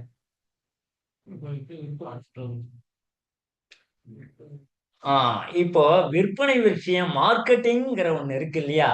அந்த மார்க்கெட்டிங்ல நான் ரொம்ப வீக். ஏன்னா எனக்கு பணம் ஒரு பிரச்சனை, பிரதானமான நோக்கம் இல்லை. அதை பிரதான நோக்கமா கொண்டு வந்தாக்கா நம்ம பண்ணையம் சிறப்பா வராதுங்கிறது என் நினைப்பு. அதனால அதிகமா நான் மார்க்கெட்டிங்ல கவனம் செலுத்துறது இல்லை. ஆனா அதிர்ஷ்டவசமா இப்ப பாத்தீங்கன்னா கொஞ்ச நாளா என்கிட்ட ஏகப்பட்ட பேர் பொருள் கேட்கறாங்க. இந்த வருஷம் நம்மள்ட்ட இருக்கிற நெல் இப்பவும் ஒரு 50 மூட்டை, குறைஞ்சபட்சம் ஒரு 50 மூட்டை நெல் இப்ப இருப்பே இருக்கு. இதெல்லாம் எப்படா அடுத்த வருஷம் சாகுபடி வந்து அறுவடை வர்ற காலம் வந்துட்டுதே, இதெல்லாம் எப்ப நாம செய்ய போறோம், எப்படி விற்பனை பண்ண போறோம்னு நினைச்சேன். இப்போ எல்லாரும் பொருள் கேட்கறாங்க. இப்ப நூத்துக்கணக்கான பேர் என்கிட்ட பொருள் கேட்க ஆரம்பிச்சுட்டாங்க. அதனால என்னுடைய இந்த 50 மூட்டை நெல் இப்ப விற்பனை ஆயிடும். நல்ல வேளை இந்த வருஷம் மகசூலும் நல்லா இருக்கு. எதிர்காலத்திலயும் நான் என்னை நம்பி வர்றவங்களுக்கு பொருள் கொடுக்க முடியுங்கிற அளவுக்கு வந்துட்டுது. ஏன் இதை சொல்ல வரேன்னா, மார்க்கெட்டிங்கிறது இன்னைக்கு எல்லாம் விளம்பரமா போச்சு. விளம்பரம் பண்ணினாதான் விற்கலாங்கிற கண்டிஷன் உருவாயிட்டது. அது என்னவோ இந்த நவீன உழவன்ல என்னுடைய பேட்டியை போட்டதுல இருந்து அப்பா பாப்பா அந்த தினேஷுக்கு நான் நன்றி சொல்லணும், அந்த நவீன உழவனுக்கு. ஏன்னா அவர் அதை ஒளிபரப்புனாலும் பண்ணாரு. ஓய்வே இல்லை, நிம்மதியே இல்லை இன்னும் சொல்ல போனா. ஏன்னா ராத்திரி 10 மணிக்கு கூட போன் பண்றாங்க. ஆலோசனை கேட்கறதுல ஏகப்பட்ட பேர் கேட்கறாங்க. பொருள் கேட்கறாங்க, அதை விட அதிகமா இருக்கு. எதுக்கு இதை சொல்ல வரேன்னா, இயற்கை விவசாயத்துல நீங்க ஆத்மார்த்தமா விவசாயம் பண்ணா கண்டிப்பா மார்க்கெட்டிங் ஒரு பெரிய பிரச்சனையே இல்லை. அந்த காலத்துல எல்லாம் மார்க்கெட்டிங் முக்கியமான விஷயம் என்னன்னா, சரக்கு முடுக்கா இருந்தா தேடி வந்து வாங்குவாங்கங்கிற நிலை அப்பெல்லாம் சொல்லுவாங்க. செட்டியார் முடுக்கா சரக்கு முடுக்கானா சரக்கு முடுக்கா இருந்தா போதும்பாங்க. இப்ப சரக்கு முடுக்கா இருக்கணும்னு அவசியம் இல்லை, செட்டியார் முடுக்கா இருந்தா போதும். விளம்பரம் சரியா செய்தா விற்குங்கிற அளவு நிலையில இருக்கு. ஆனா இப்ப அதுல ஒரு சின்ன மாற்றம் வந்திருக்கு. பெரிய மாற்றம் இது, சிறப்பான மாற்றம்.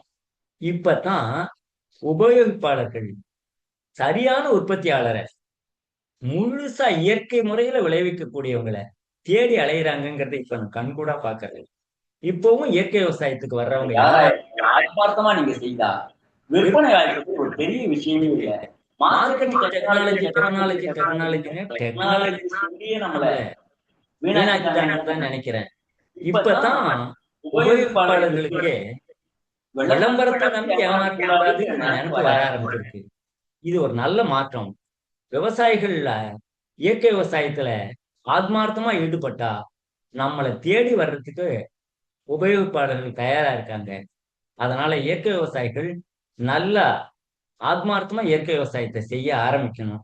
அப்படி செய்தோம்னா போதும். மார்க்கெட்டிங்கிறது எனக்கு வந்து மார்க்கெட்டிங் தேடி அலையறதுங்கிறது எனக்கு பிடிக்காத ஒரு விஷயம். அது என்னமோ தெரியல. என்னட்டயே சொல்ல கேட்பாங்க. "என்னங்க ஐயா இவ்வளவெல்லாம் உற்பத்தி பண்றீங்க, இவ்வளவு அருமையாலாம் செய்யறீங்க.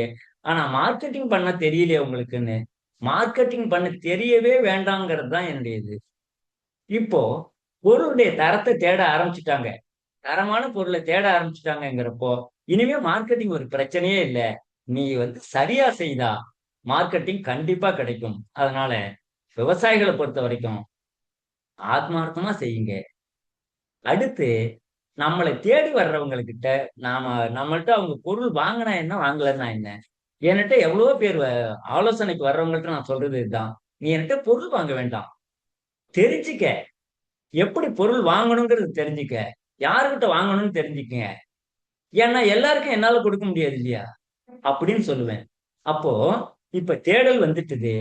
நாம உற்பத்தியை தான் அதிகப்படுத்தணும். அப்படி வந்தாக்கா மார்க்கெட்டிங் தன்னால வந்துரும். மார்க்கெட்டிங் ஒரு தனி பிரச்சனையா நான் எப்பவுமே நினைச்சதில்ல. இப்பவும் அததான் சொல்றேன். மார்க்கெட்டிங் கண்டிப்பா வரும். விவசாயிகள் இயற்கையை நோக்கி வாங்க. நல்லா ஆத்மார்த்தமா செய்யுங்க. இது மார்க்கெட்டிங். இதுவரைக்கும் தான் நம்மளால மார்க்கெட்டிங் பத்தி சொல்ல முடியும். ஏன்னா மார்க்கெட்டிங்ல விளம்பரம் பண்ணி ஜெயிக்கணுங்கிறதே நான் விரும்புறதில்ல. அப்படி விளம்பரத்துல ஜெயிச்சவங்க எல்லாமே நீடிச்சிருக்கல. நான் 25 வருஷமா இயற்கையிலேயே இருக்கிறேன்னா, 25 வருஷம் நான் நீடிச்சது தான் என்னுடைய சாதனை. ஏன்னா, என்னோட இயற்கை விவசாயத்துக்கு வந்தவங்க எல்லாமே பல பேர் திரும்பி போயிட்டாங்க. நானே தனியா நிக்கிறதா உணர்றேன். அதனால இயற்கை ஆத்மார்த்தமா நேசிச்சு வாங்க. கண்டிப்பா மார்க்கெட்டிங் ஒரு பெரிய பிரச்சனையே இல்ல. கண்டிப்பா விற்பனை செய்ய முடியும். அப்புறம் வேற ஏதாவது? ஓகேங்க. ரொம்ப உங்களோட அனுபவத்தை வந்து நல்லா வந்து பகிர்ந்துட்டீங்க. ம். இப்போ ஓப்பன் டு டிஸ்கஷனு. இப்போ கலந்துக்கிட்டவங்க யாரு சந்தேகம் கேள்வி இருந்தால் இப்போ ஐயாட்ட வந்து கேட்கலாங்க. யாருக்காச்சும் சந்தேகங்கள் கேள்விகள் இருந்தால் ஐயாட்ட வந்து கேட்கலாம்.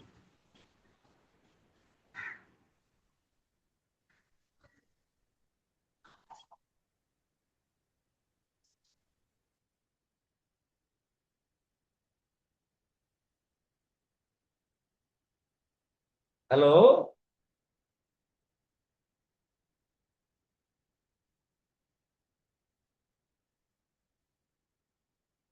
வருது.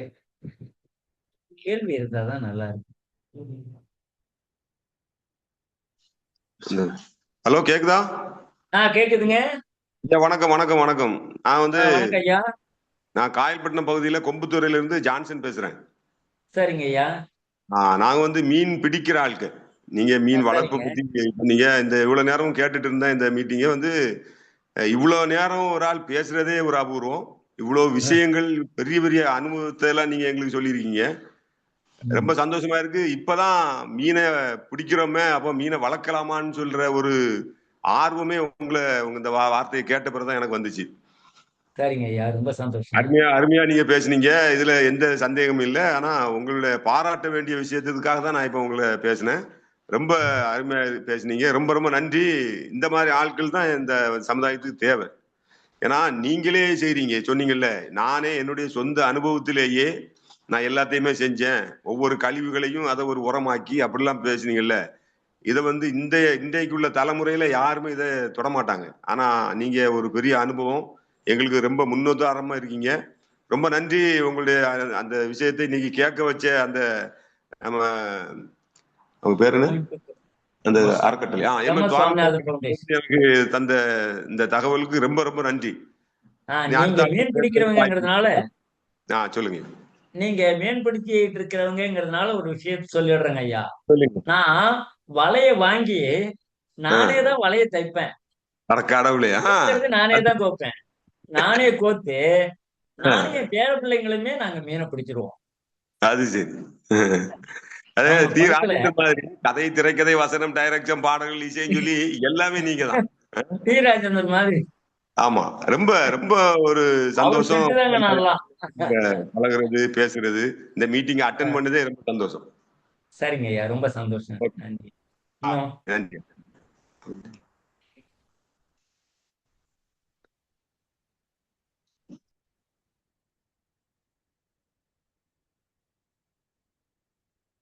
வேற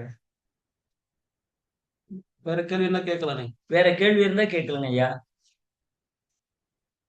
நான் கேள்விகள் அதிகமா கேட்கப்படும்னு நினைச்சுக்கிட்டு தான் இதுல கலந்துக்கிட்டேன். ஏன்னா கேள்விகள் கேட்டாதான் விளக்கங்கள் சரியா இருக்கும். ஒருத்தர் தானா பேசுறதை விட.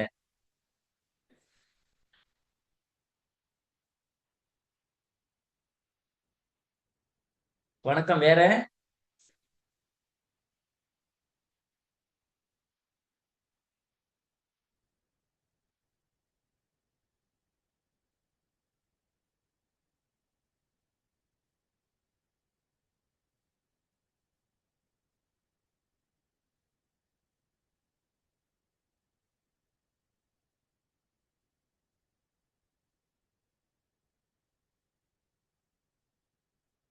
ஏன் நம்ம பகுதியிலே ரொம்ப பேரு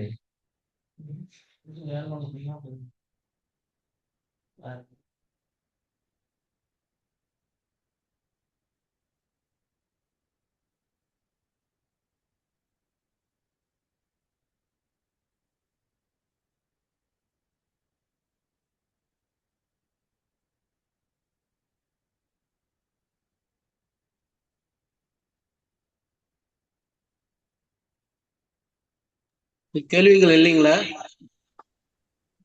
ஐயா வணக்கம்.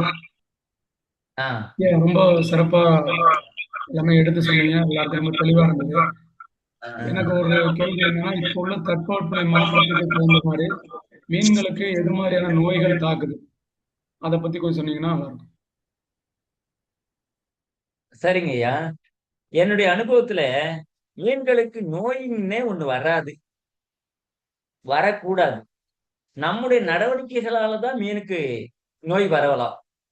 இயற்கை முறையில நானும் இப்ப 21 வருஷமா நான் 22 வருஷமா மீன் வளர்த்துக்கிட்டு இருக்கேன்.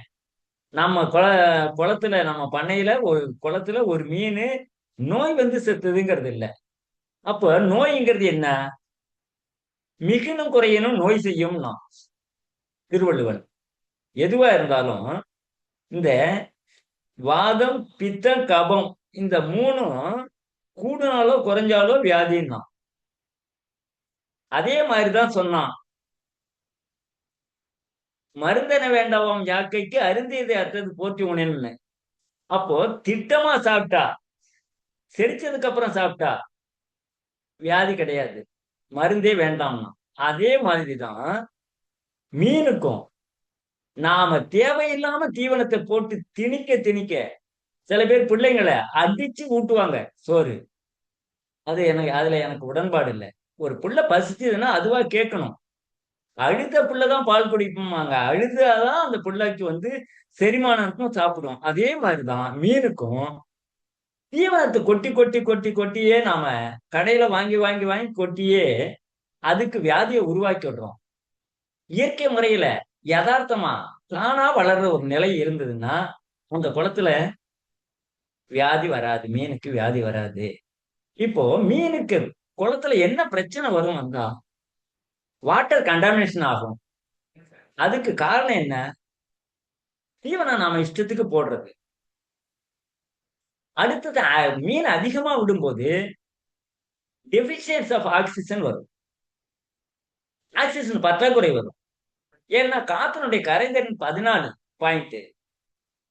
இப்போ அந்த ஆக்சிஜன் அதுக்கு கிடைக்கணும்னாக்கா அந்த மீன் எவ்வளவு இருக்கோ அதுக்கு தகுந்தவாறு ஆக்சிஜன் வேணும். அந்த ஆக்சிஜன் கிடைக்கணும்னா என்ன பண்ணும்? தண்ணியை அடிச்சு விட்டா போதும். அப்ப ஆக்சிஜன் பற்றாக்குறை வந்தா மீனுக்கு பிரச்சனை. தீவனங்களை தேவையில்லாத அளவுக்கு போட்டா அதுல பிரச்சனை. சில குளங்கள்ல பாத்தீங்கன்னாக்கா காடு செடி எல்லாம் ரொம்ப அதிகமா போய் இந்த ஆகாச தாமரை, வெங்காய தாமரை தான் ஆகாச தாமரை, அந்த வெங்காய தாமரை போட்டு குளத்தை மூடிடும். அது மாதிரி மூடும் போது ஆக்சிஜன் பற்றாக்குறை வரும். அப்ப அதை வந்து நாம ரிமூவ் பண்ணணும். அதுவே கூட எல்லாத்தையும் ரிமூவ் பண்ணணுங்கிறது கூட எனக்கு உடன்பாடு இல்லை. குளத்துல ஒரு பக்கம் அதெல்லாம் கூட இருக்கலாம். ஏன்னா இந்த வெங்காய தாமரை தண்ணியில இருக்கிற சலைநீட்டியை போக்கும், உப்பை உறிஞ்சி எடுத்துரும். அப்போ மீனுக்கு அது உகந்ததாயிடும். அதுக்கு கூட நான் ஒரு சில ஐடியா சொல்றது தயாரா இருக்கேன். அது மாதிரி சலைனிட்டி உள்ள வாட்டர் உள்ள குளத்தை வச்சிருக்கிறவங்க கேட்டா அதுக்கு கூட சில வழிமுறைகளை செய்யலாம். ஆக ஆஹ், குளத்துல மீனுக்கு நோய் வருதுன்னா அது நம்முடைய செயல்பாடால இருக்குமே ஒழிய இயற்கையால வராது. இயல்பானத வளர்ச்சிக்கு நீங்க மீனை விட்டீங்கன்னா போதும். மீன் குளத்துல போய் அட்டையை வச்சு பாக்குறது, ஆஹ் என்ன ஸ்ட்ரிப் வச்சு பார்ப்பாங்க, எப்படி இருக்கு, தண்ணி சரியா இருக்கா இல்லையான்னு. நான் அப்படியெல்லாம் எதுவும் பார்த்தது இல்லை. கொண்டு போய் குளத்துல அப்படி கையை விட்டா உங்க கைய இப்படி சாணை விரிச்சு கையை விடுங்க. இந்த கட்டை விரல் நீர் மட்டத்துல நீர் மட்டத்துக்கு கீழே வரும்போது உங்க சுண்டு விரல் தெரிஞ்சதுன்னா, பளிச்சுன்னு தெரிஞ்சதுன்னா தண்ணியில சத்து இல்லை. அதே இது லைட்டா ஃபேடா தெரிஞ்சு தண்ணி பச்சையா இருந்ததுன்னா கரெக்ட்.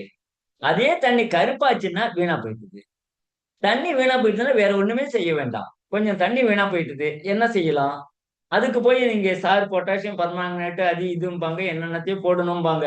அது எதுவுமே செய்ய வேண்டாம். குளத்துல கொஞ்சம் தண்ணியை ரிமூவ் பண்ணி எடுங்க. மோட்டார் போட்டு வெளில தள்ளு. ஒரு 2 அடி தண்ணியை எடுத்துட்டு 1 அடி தண்ணியை ஃப்ரெஷ் வாட்டர் விடுங்க. தண்ணி சரியா போயிடும். அதோட கொஞ்சம் மஞ்சப்பொடியும் சுண்ணாம்பு கழிவு இருக்கு இல்லையா, நீர்த்த சுண்ணாம்பு, அதையும் கலந்து போடுங்க. சரியா வந்துடும். அந்த கருப்பு போயிடும். அதே மாதிரி ரொம்ப அதிகமா பச்சை வந்துடும். அந்த அதிகமா பச்சை வரும்போது ஆக்சிஜன் கிடைக்காது.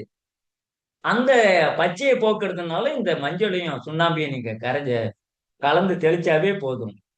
இந்த மாதிரி கண்டிஷன்ல நம்ம தண்ணியை ரிமூவ் பண்ணி வேற தண்ணி விட்டாவே போதும். அதுக்கு வியாதியே வர்றதுக்கு வாய்ப்பு இல்லை. தண்ணியை நம்ம கையை வச்சு அளவு பார்த்து தண்ணி எந்த கண்டிஷன்ல இருக்குன்னு நம்ம கண்டுபிடிச்சிட முடியும். அப்படி செய்தீங்கன்னா ரசாயனத்தை உள்ள கொட்ட வேண்டியதில்லை. தீவனத்தை கண்ணாபின்னான்னு போட வேண்டாம். சில பேர் பச்சை சாணியை தேவைக்கு அதிகமா போடுவாங்க. பச்சை சாணி தேவைக்கு அதிகமா போட போட போட பச்சை அதிகமா போகும். அது குளத்துல ஒரு முக்கியமான விஷயம் இருக்கு. குளத்துல பல பேரு உள்ளே இறங்காம தீவனத்தை போட்டுக்கிட்டே இருப்பாங்க. அந்த மாதிரி போட்டாலும் அந்த மீன் வளராது. ஏன்னா நாம உள்ள இறங்கி புழக்கம் இருக்கணும் குளத்துல. ஏன்னா அடியில நாம போடுற தீவனத்தினால கேஸ் ஃபார்ம் ஆகும். அந்த கேஸை ரிமூவ் பண்ணணும். நமக்கு வயிற்றுல கேஸ் இருந்தா சாப்பிட முடியுதா? வயிற்ற பெரட்டும், என்னென்னவோ செய்யும். அதே மாதிரிதான் குளத்துலயும். குளம்ங்கிறது மீனுக்கு இருப்பிடம். அந்த இருப்பிடம் சரியா இல்லைன்னா மீனால சரியா வாழ முடியாது, வளர முடியாது. குளத்துல இறங்கி நாம நடக்கும்போது பாத்தீங்கன்னா, நாம குளத்துல இறங்கி நடந்தோம்னா பின்னால பார்த்தா பொறி பொறியா கிளம்பிக்கிட்டே இருக்கும். அந்த பொரியெல்லாம் வேற ஒண்ணும் இல்லை, நாம போட்ட தீவனம் மற்றும் அங்க உருவாகிற கேஸ். அந்த கேஸ் தான் வெளியில வரும். அந்த கேஸ் வெளியே வரும்போது ஆட்டோமேட்டிக்கா குளத்துல இருக்கிற அழுக்குகள், கெட்ட வாயுக்கள் வெளியே போயிடும். அப்படி வெளியில போகும்போது மீன் வளர்ச்சி இருக்கும். இப்போ அசோலா தொட்டியே பாத்தீங்கன்னா தண்ணி தினம் கலக்கி விடணும். ஏன் கலக்கி விடணும்னா, அந்த கலங்கும் போது அசோலாவில் இக்கனிக்குன்னு சின்ன சின்ன வேர் தான் இருக்கும். கலங்கும் போதுதான் அதுக்கு சத்து கிடைக்கும். அதே மாதிரிதான் மீன் அடியில சேர்த்திருக்க கழிவுகளும் வெளியில போகணும். அதே நேரத்துல அதற்கான தீனி இருக்கு இல்லையா, சத்துக்கள், அந்த சத்துக்களும் வெளில மிரிச்சு விடும்போது, அப்படி வரும்போது அந்த உணவை அது எடுத்துக்கும். பொதுவா மீனை பொறுத்த வரைக்கும் கடினமான எந்த பொருளையும் சாப்பிடாது, கடினமான பொருட்களை சாப்பிடாது. பிளாங்டோன்ஸ் தான் அதனுடைய மெயின் உணவு. தண்ணியில வர்ற நுண்ணுயிர்கள், அந்த நுண்ணுயிர்கள் அது எப்படி எடுத்துக்குதுன்னா, வாயால தண்ணி உள்ள வாங்குது, செவிலால வெளில விடுது. இப்போ வாயால போற தண்ணியில ஆக்சிஜன், அதுக்கு தேவையான ஆக்சிஜனையும் எடுத்துக்குது, அதுல இருக்கிற சத்துக்களையும் எடுத்துக்கிட்டு வெறும் தண்ணியை வெளில விடுது. அப்படி வெறும் தண்ணியை வெளில விடும்போது மீன் அதிகமா இருக்கும்போது இருந்ததுன்னா அது மீன் ஆக்சிஜனையும் எடுத்துக்குது, அதுல இருக்கிற பிளாங்டோன்ஸையும் நுண்ணுயிர்களையும் எடுத்துக்குது. அப்போ அது வெளியே விடுற தண்ணி ஒண்ணுமில்லாத தண்ணி. அப்ப அந்த தண்ணிக்கு சத்தும் வேணும், ஆக்சிஜனும் வேணும். ஆக்சிஜன் வேணுங்கிறதுக்கு நான் என் குளத்துல வாத்தை பிடிச்சு வாங்கி விட்டுட்டேன். வாத்து மேய்ஞ்சி போது ஏரேஷன் தன்னாலேயே கிடைச்சிடும். வாத்து விடும்போது அப்போ நமக்கு ஏரேஷன் கிடைச்சிடுது. அடுத்தது நாம் இறங்கி இது பண்ணும்போது களிமண் பூமியா இருந்தா அதுல மீன் தன்னால வளரும். கவலையே பட வேண்டாம். தண்ணி அந்த மண்ணுல வினை புரிஞ்சு பிளாங்க்டன் உற்பத்தி ஆகும். சப்போஸ் ஒரு குளத்துல தண்ணி சரியா இல்ல, பளிச்சுன்னு இருக்கு, நான் 4 கட்டு தழையை வெட்டி கட்டி குளத்துல 4 இடத்துல போடுங்க, பிளாங்க்டன் உற்பத்தி தன்னால வந்துடும். நான் பஞ்சகவ்யா, மண்புழு உரம் இந்த மாதிரியானதுதான் போடுறேன். இந்த மாதிரி உரங்களை போடும்போது உங்க மீனுக்கு எந்த தொந்தரவும் வராது. ஏன்னா இயற்கை உணவு இது. ரசாயன தீவனத்தை நான் போடுறது இல்லை. அப்படி ரசாயன தீவனம் போடும்போது மட்டும்தான் நோய் வரும். அப்ப நோயை தவிர்க்கணும்னா நீங்க இந்த ரசாயன தீவனங்கள்லாம் குறைச்சி நீங்களே தயார் பண்ணுங்க. நீங்களே தயார் பண்ணலாம். கம்பு, கேழ்வரகு, சோளம், இந்த மாதிரி அரிசி தவிடு, கோதுமை தவிடு, இந்த மாதிரி எல்லாம் கலந்து நாமளே தயார் பண்ணி போடலாம். இதுல எந்த விதமான தவறும் வராது, நோய் வராது.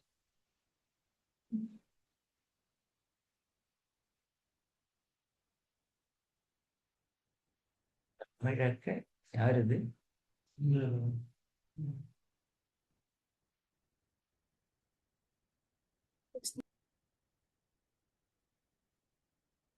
ஹலோ,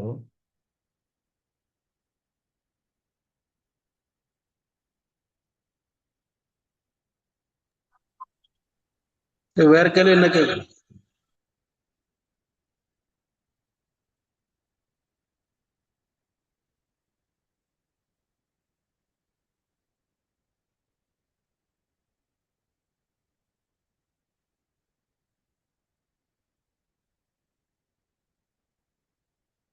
ஹலோ,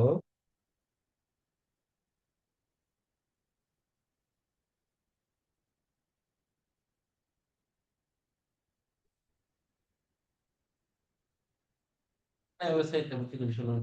ம்? நவீன விவசாயம் ம். அதை கொஞ்சம் சொல்லுங்க. நானும் இயற்கை விவசாயி. நவீன விவசாயம்னா என்ன? நவீன விவசாயம்ங்கிறது என்ன? அதாவது இப்ப நவீன விவசாயம்னா ரசாயன விவசாயம். விவசாயம் ரெண்டு வகைப்படும். ஒண்ணு ஆர்கானிக் ஃபார்மிங், இன்னொன்னு இன்ஆர்கானிக் ஃபார்மிங். இன்ஆர்கானிக் ஃபார்மிங்கை தான் நாம கெமிக்கல் ஃபார்மிங்னு சொல்றோம். இப்போ நீங்க சொல்றது கெமிக்கல் ஃபார்மிங்க தான் கேக்குறீங்களா? இப்போ இயற்கையிலேயே நவீன விவசாயம் பத்தி கேக்குறீங்க, அப்படிதானே? அதாவது பாரம்பரிய விவசாயம் தான் இப்ப நவீன விவசாயமா மறு உருவாக்கம் செய்யப்படுது. இடையில ரசாயன விவசாயம் நவீன விவசாயமா போய் இப்ப சார் பாரம்பரிய விவசாயத்தை நவீன விவசாயமா கொண்டு வர்ற ப்ராசஸ் ஆரம்பிச்சிட்டுதுன்னு சொல்ல வராங்க. அப்படிதான் நினைக்கிறேன். பொதுவா இந்த விவசாயத்துல ஆல்பர்ட் ஹோவர்டுங்கிறவன் 1905 இருந்து 1940 வரைக்கும் இருந்தாருங்க.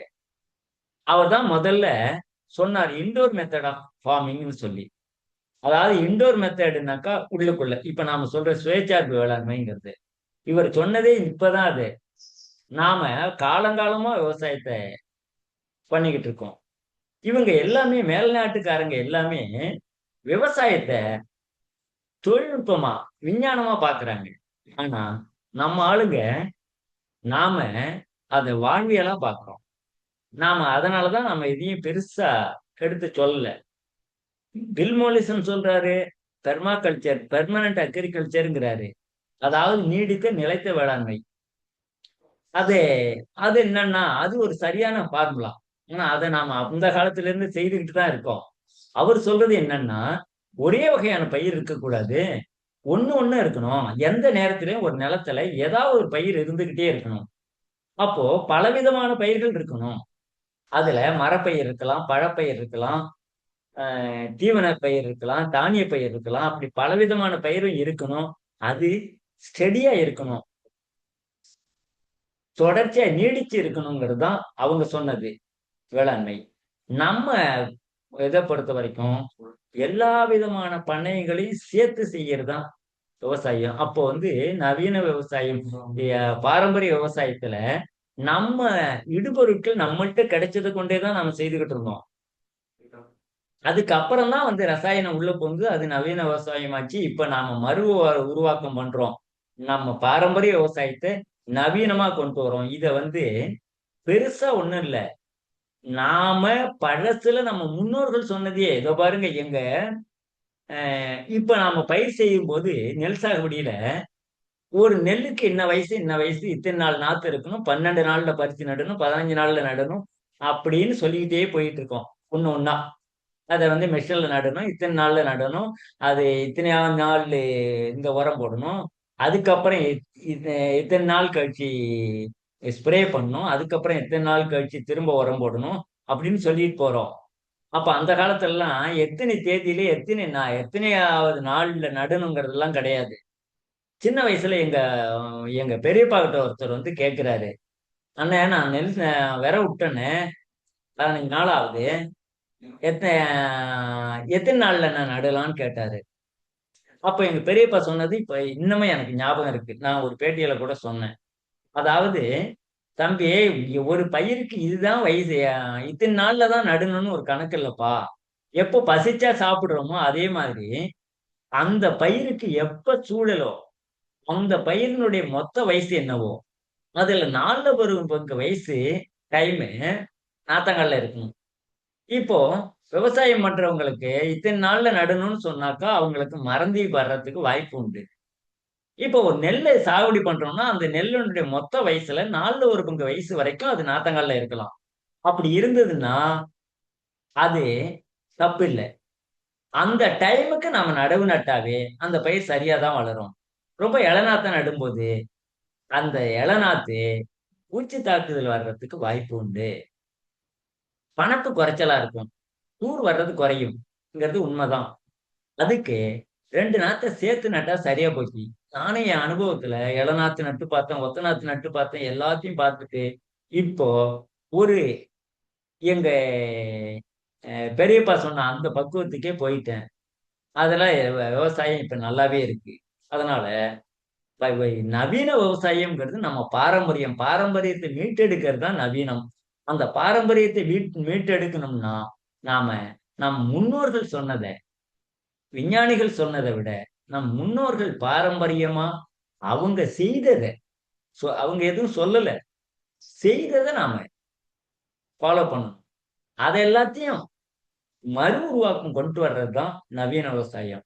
அப்படி பார்க்கும்போது நம்ம விவசாயம் செழிக்கணும்னா நம் முன்னோர்களுடைய கருத்துக்களை கொண்டு வரணும். இப்ப திருவள்ளுவர் சொன்னார் ஒரு இதுல, உணர்வது உடையார் முன் சொல்லல் வளர்வதன் பாத்தியுள் நீர் சொரிந்தற்றுன்னா. நாம இப்போ தெளிப்பு நீர், சொட்டு நீர், ரெயின் கண்ணு என்னென்னமோ சொல்றோம். ஒண்ணு ஒரு கதை சொல்றோம். இதெல்லாம் வந்தது இப்போ சமீபத்துல ஒரு 20-30 வருஷத்துல வந்தது. ஆனா திருவள்ளுவன் அப்போ சொன்னான், வளர்வதன் பாத்தியுள் நீர் சொரிந்தற்றுன்னா. வளர்ந்துகிட்டு இருக்கிற ஒரு பயிர் நாத்துல பாத்தியில தண்ணி தெளிச்ச மாதிரின்னா. அப்போ தண்ணி தெளிச்சா பயிர் நல்லா வளரும்னு சொன்னது 2000 வருஷத்துக்கு முந்தி திருவள்ளுவன் சொல்லியிருக்கான். ஆனா இப்ப அதை விஞ்ஞானமா கொண்டு வந்து நம்மள்ட்ட அதை தான் விஞ்ஞானம் சொல்றாங்க. இல்ல, நம்ம முன்னோர்கள் ரொம்ப அதிகமா விஞ்ஞானம் சொல்லியிருக்காங்க. அத விஞ்ஞானமா அவங்க நினைச்சு சொல்லல, வாழ்வியல் முறையா, வாழ்க்கையில இதெல்லாம் சாதாரணம்னு அவங்க நினைச்சது இப்ப அது விஞ்ஞானமா சொல்லப்படுது. அந்த நிலையை மாத்தி நாம பாரம்பரியத்தை கொண்டு வருவோம். அதுவே நவீன விஞ்ஞானம் ஆயிடும். வளர்வதன் பாத்தியுள் நீர் சொரிந்தற்றுன்னா என்ன? வளர்ந்துட்டு இருக்கிற பாத்தியில தண்ணி தெளிக்கிறது. அப்ப அந்த தண்ணி தெளிக்கிறதுங்கிறது இப்ப தெளிப்பு நீர் ஆயிட்டுது. அப்போ அது சாதாரணமா ஒருத்தவன் நாம சொல்றத புரிஞ்சுக்கிறவங்க முன்னால நாம பேசுறது இருக்கே, அது வளர்ந்து வர்ற பாத்தியில தண்ணி தெளிக்கிற மாதிரி. தண்ணி தெளிச்சா நல்லா வளரும். அதே மாதிரி புரிஞ்சுக்கிறவன்கிட்ட சொன்னாக்கா சரியா போய் சேரும். அதைத்தான் அப்பவே சொல்லியிருக்காங்க. அப்போ விஞ்ஞானம்ங்கிறது இப்ப நம்மள்ட்ட வந்து ஒரு மாயை. உண்மையான நவீனம்ங்கிறது நம் முன்னோர்களுடைய வழிமுறை. அந்த வழிமுறையை நாம மீட்டுருவாக்கம் கொண்டு வந்தோம்னாவே போதும். விஞ்ஞானமா நவீனமா நாம விவசாயம் பண்ணலாம், நல்ல பலனை பெற முடியும்.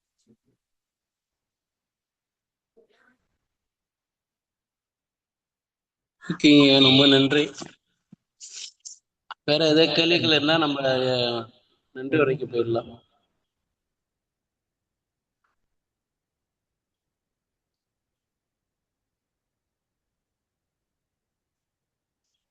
என்ன யாருக்கும் இன்ட்ரெஸ்ட் இல்லையோன்னு தோணுது.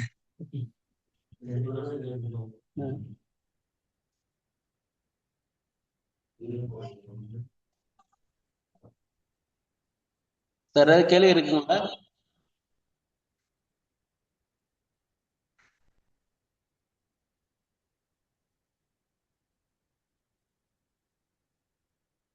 சரி, ஓகே, நான் முடிச்சிடலாம். ம். ஓகே, அனைவருக்கும் மீண்டும் ஒரு மாலை வணக்கம். இந்த ஒருங்கிணைந்த மீன் பண்ணையை பற்றி விவசாய பகிர்வு ரொம்ப அருமையாக சொன்னீங்க ஐயா வீராசாமி ஐயா அவர்களுக்கு இந்த இணையவழி கருத்தரங்கு சார்பாக மனமார்ந்த நன்றியை தெரிவித்துக் கொள்கிறோம். நிறைய விஷயங்கள் ஐயா சொன்னாங்க. அவங்களோட வந்து எப்படி பண்ணையை வந்து ஒருங்கிணைந்தாங்க, என்னென்ன வந்து பயிர்கள் வந்து இன்டகிரேட் பண்ணாங்க, என்னென்ன வந்து உபத்தொழிலுக்கு வந்து இன்டகிரேட் பண்ணுறாங்க, எப்படி வந்து வளர்த்தாங்க, எப்படி வந்து விற்பனை பண்ணுறாங்கன்னா எல்லா விஷயத்தையும் சொன்னாங்க. எல்லாருக்கும் கொஞ்சம் யூஸ்ஃபுல்லாக தான் இருக்கும். எனக்கும் கொஞ்சம் யூஸ்ஃபுல்லாக தான் இருந்தது அவங்க அனுபவத்தை பகிர்ந்துட்டு இருந்துச்சு. இந்த நிகழ்ச்சிக்கு வந்து பங்கு கொண்ட அனைவருக்கும் எம்எஸ் சுவாமிநாதன் ஆராய்ச்சி நிறுவனத்தின் சார்பாக மனமார்ந்த நன்றியை தெரிவித்துக் கொண்டோம். மற்றும் இந்த நிகழ்ச்சிக்கு வந்து அங்கே பனங்காட்டாக்குடியிலேருந்து வருகை புரிந்து இங்கே வந்து அருமையாக வந்து நம்மளுக்கு எல்லாமே வந்து எடுத்துரைத்த ஐயா வீராசாமி அவர்களுக்கு மீண்டும் ஒரு முறை மனமார்ந்த நன்றியை தெரிவித்துக் கொள்கிறோம். இந்த நிகழ்ச்சிக்கு வந்து 100வது ப்ரொஃபஸரோட 100 வெபினார் சீரீஸின் சார்பாக மனமார்ந்த நன்றியை தெரிவித்துள்ளோம். மீண்டும் எல்லோருக்கும் கலந்து கொண்ட அனைவருக்கும் இந்த வெபினார் சீரீஸின் சார்பாக மனமார்ந்த நன்றியை தெரிவித்துக் கொள்கிறோம். நன்றி, வணக்கம். நன்றி, வணக்கம். வணக்கம்.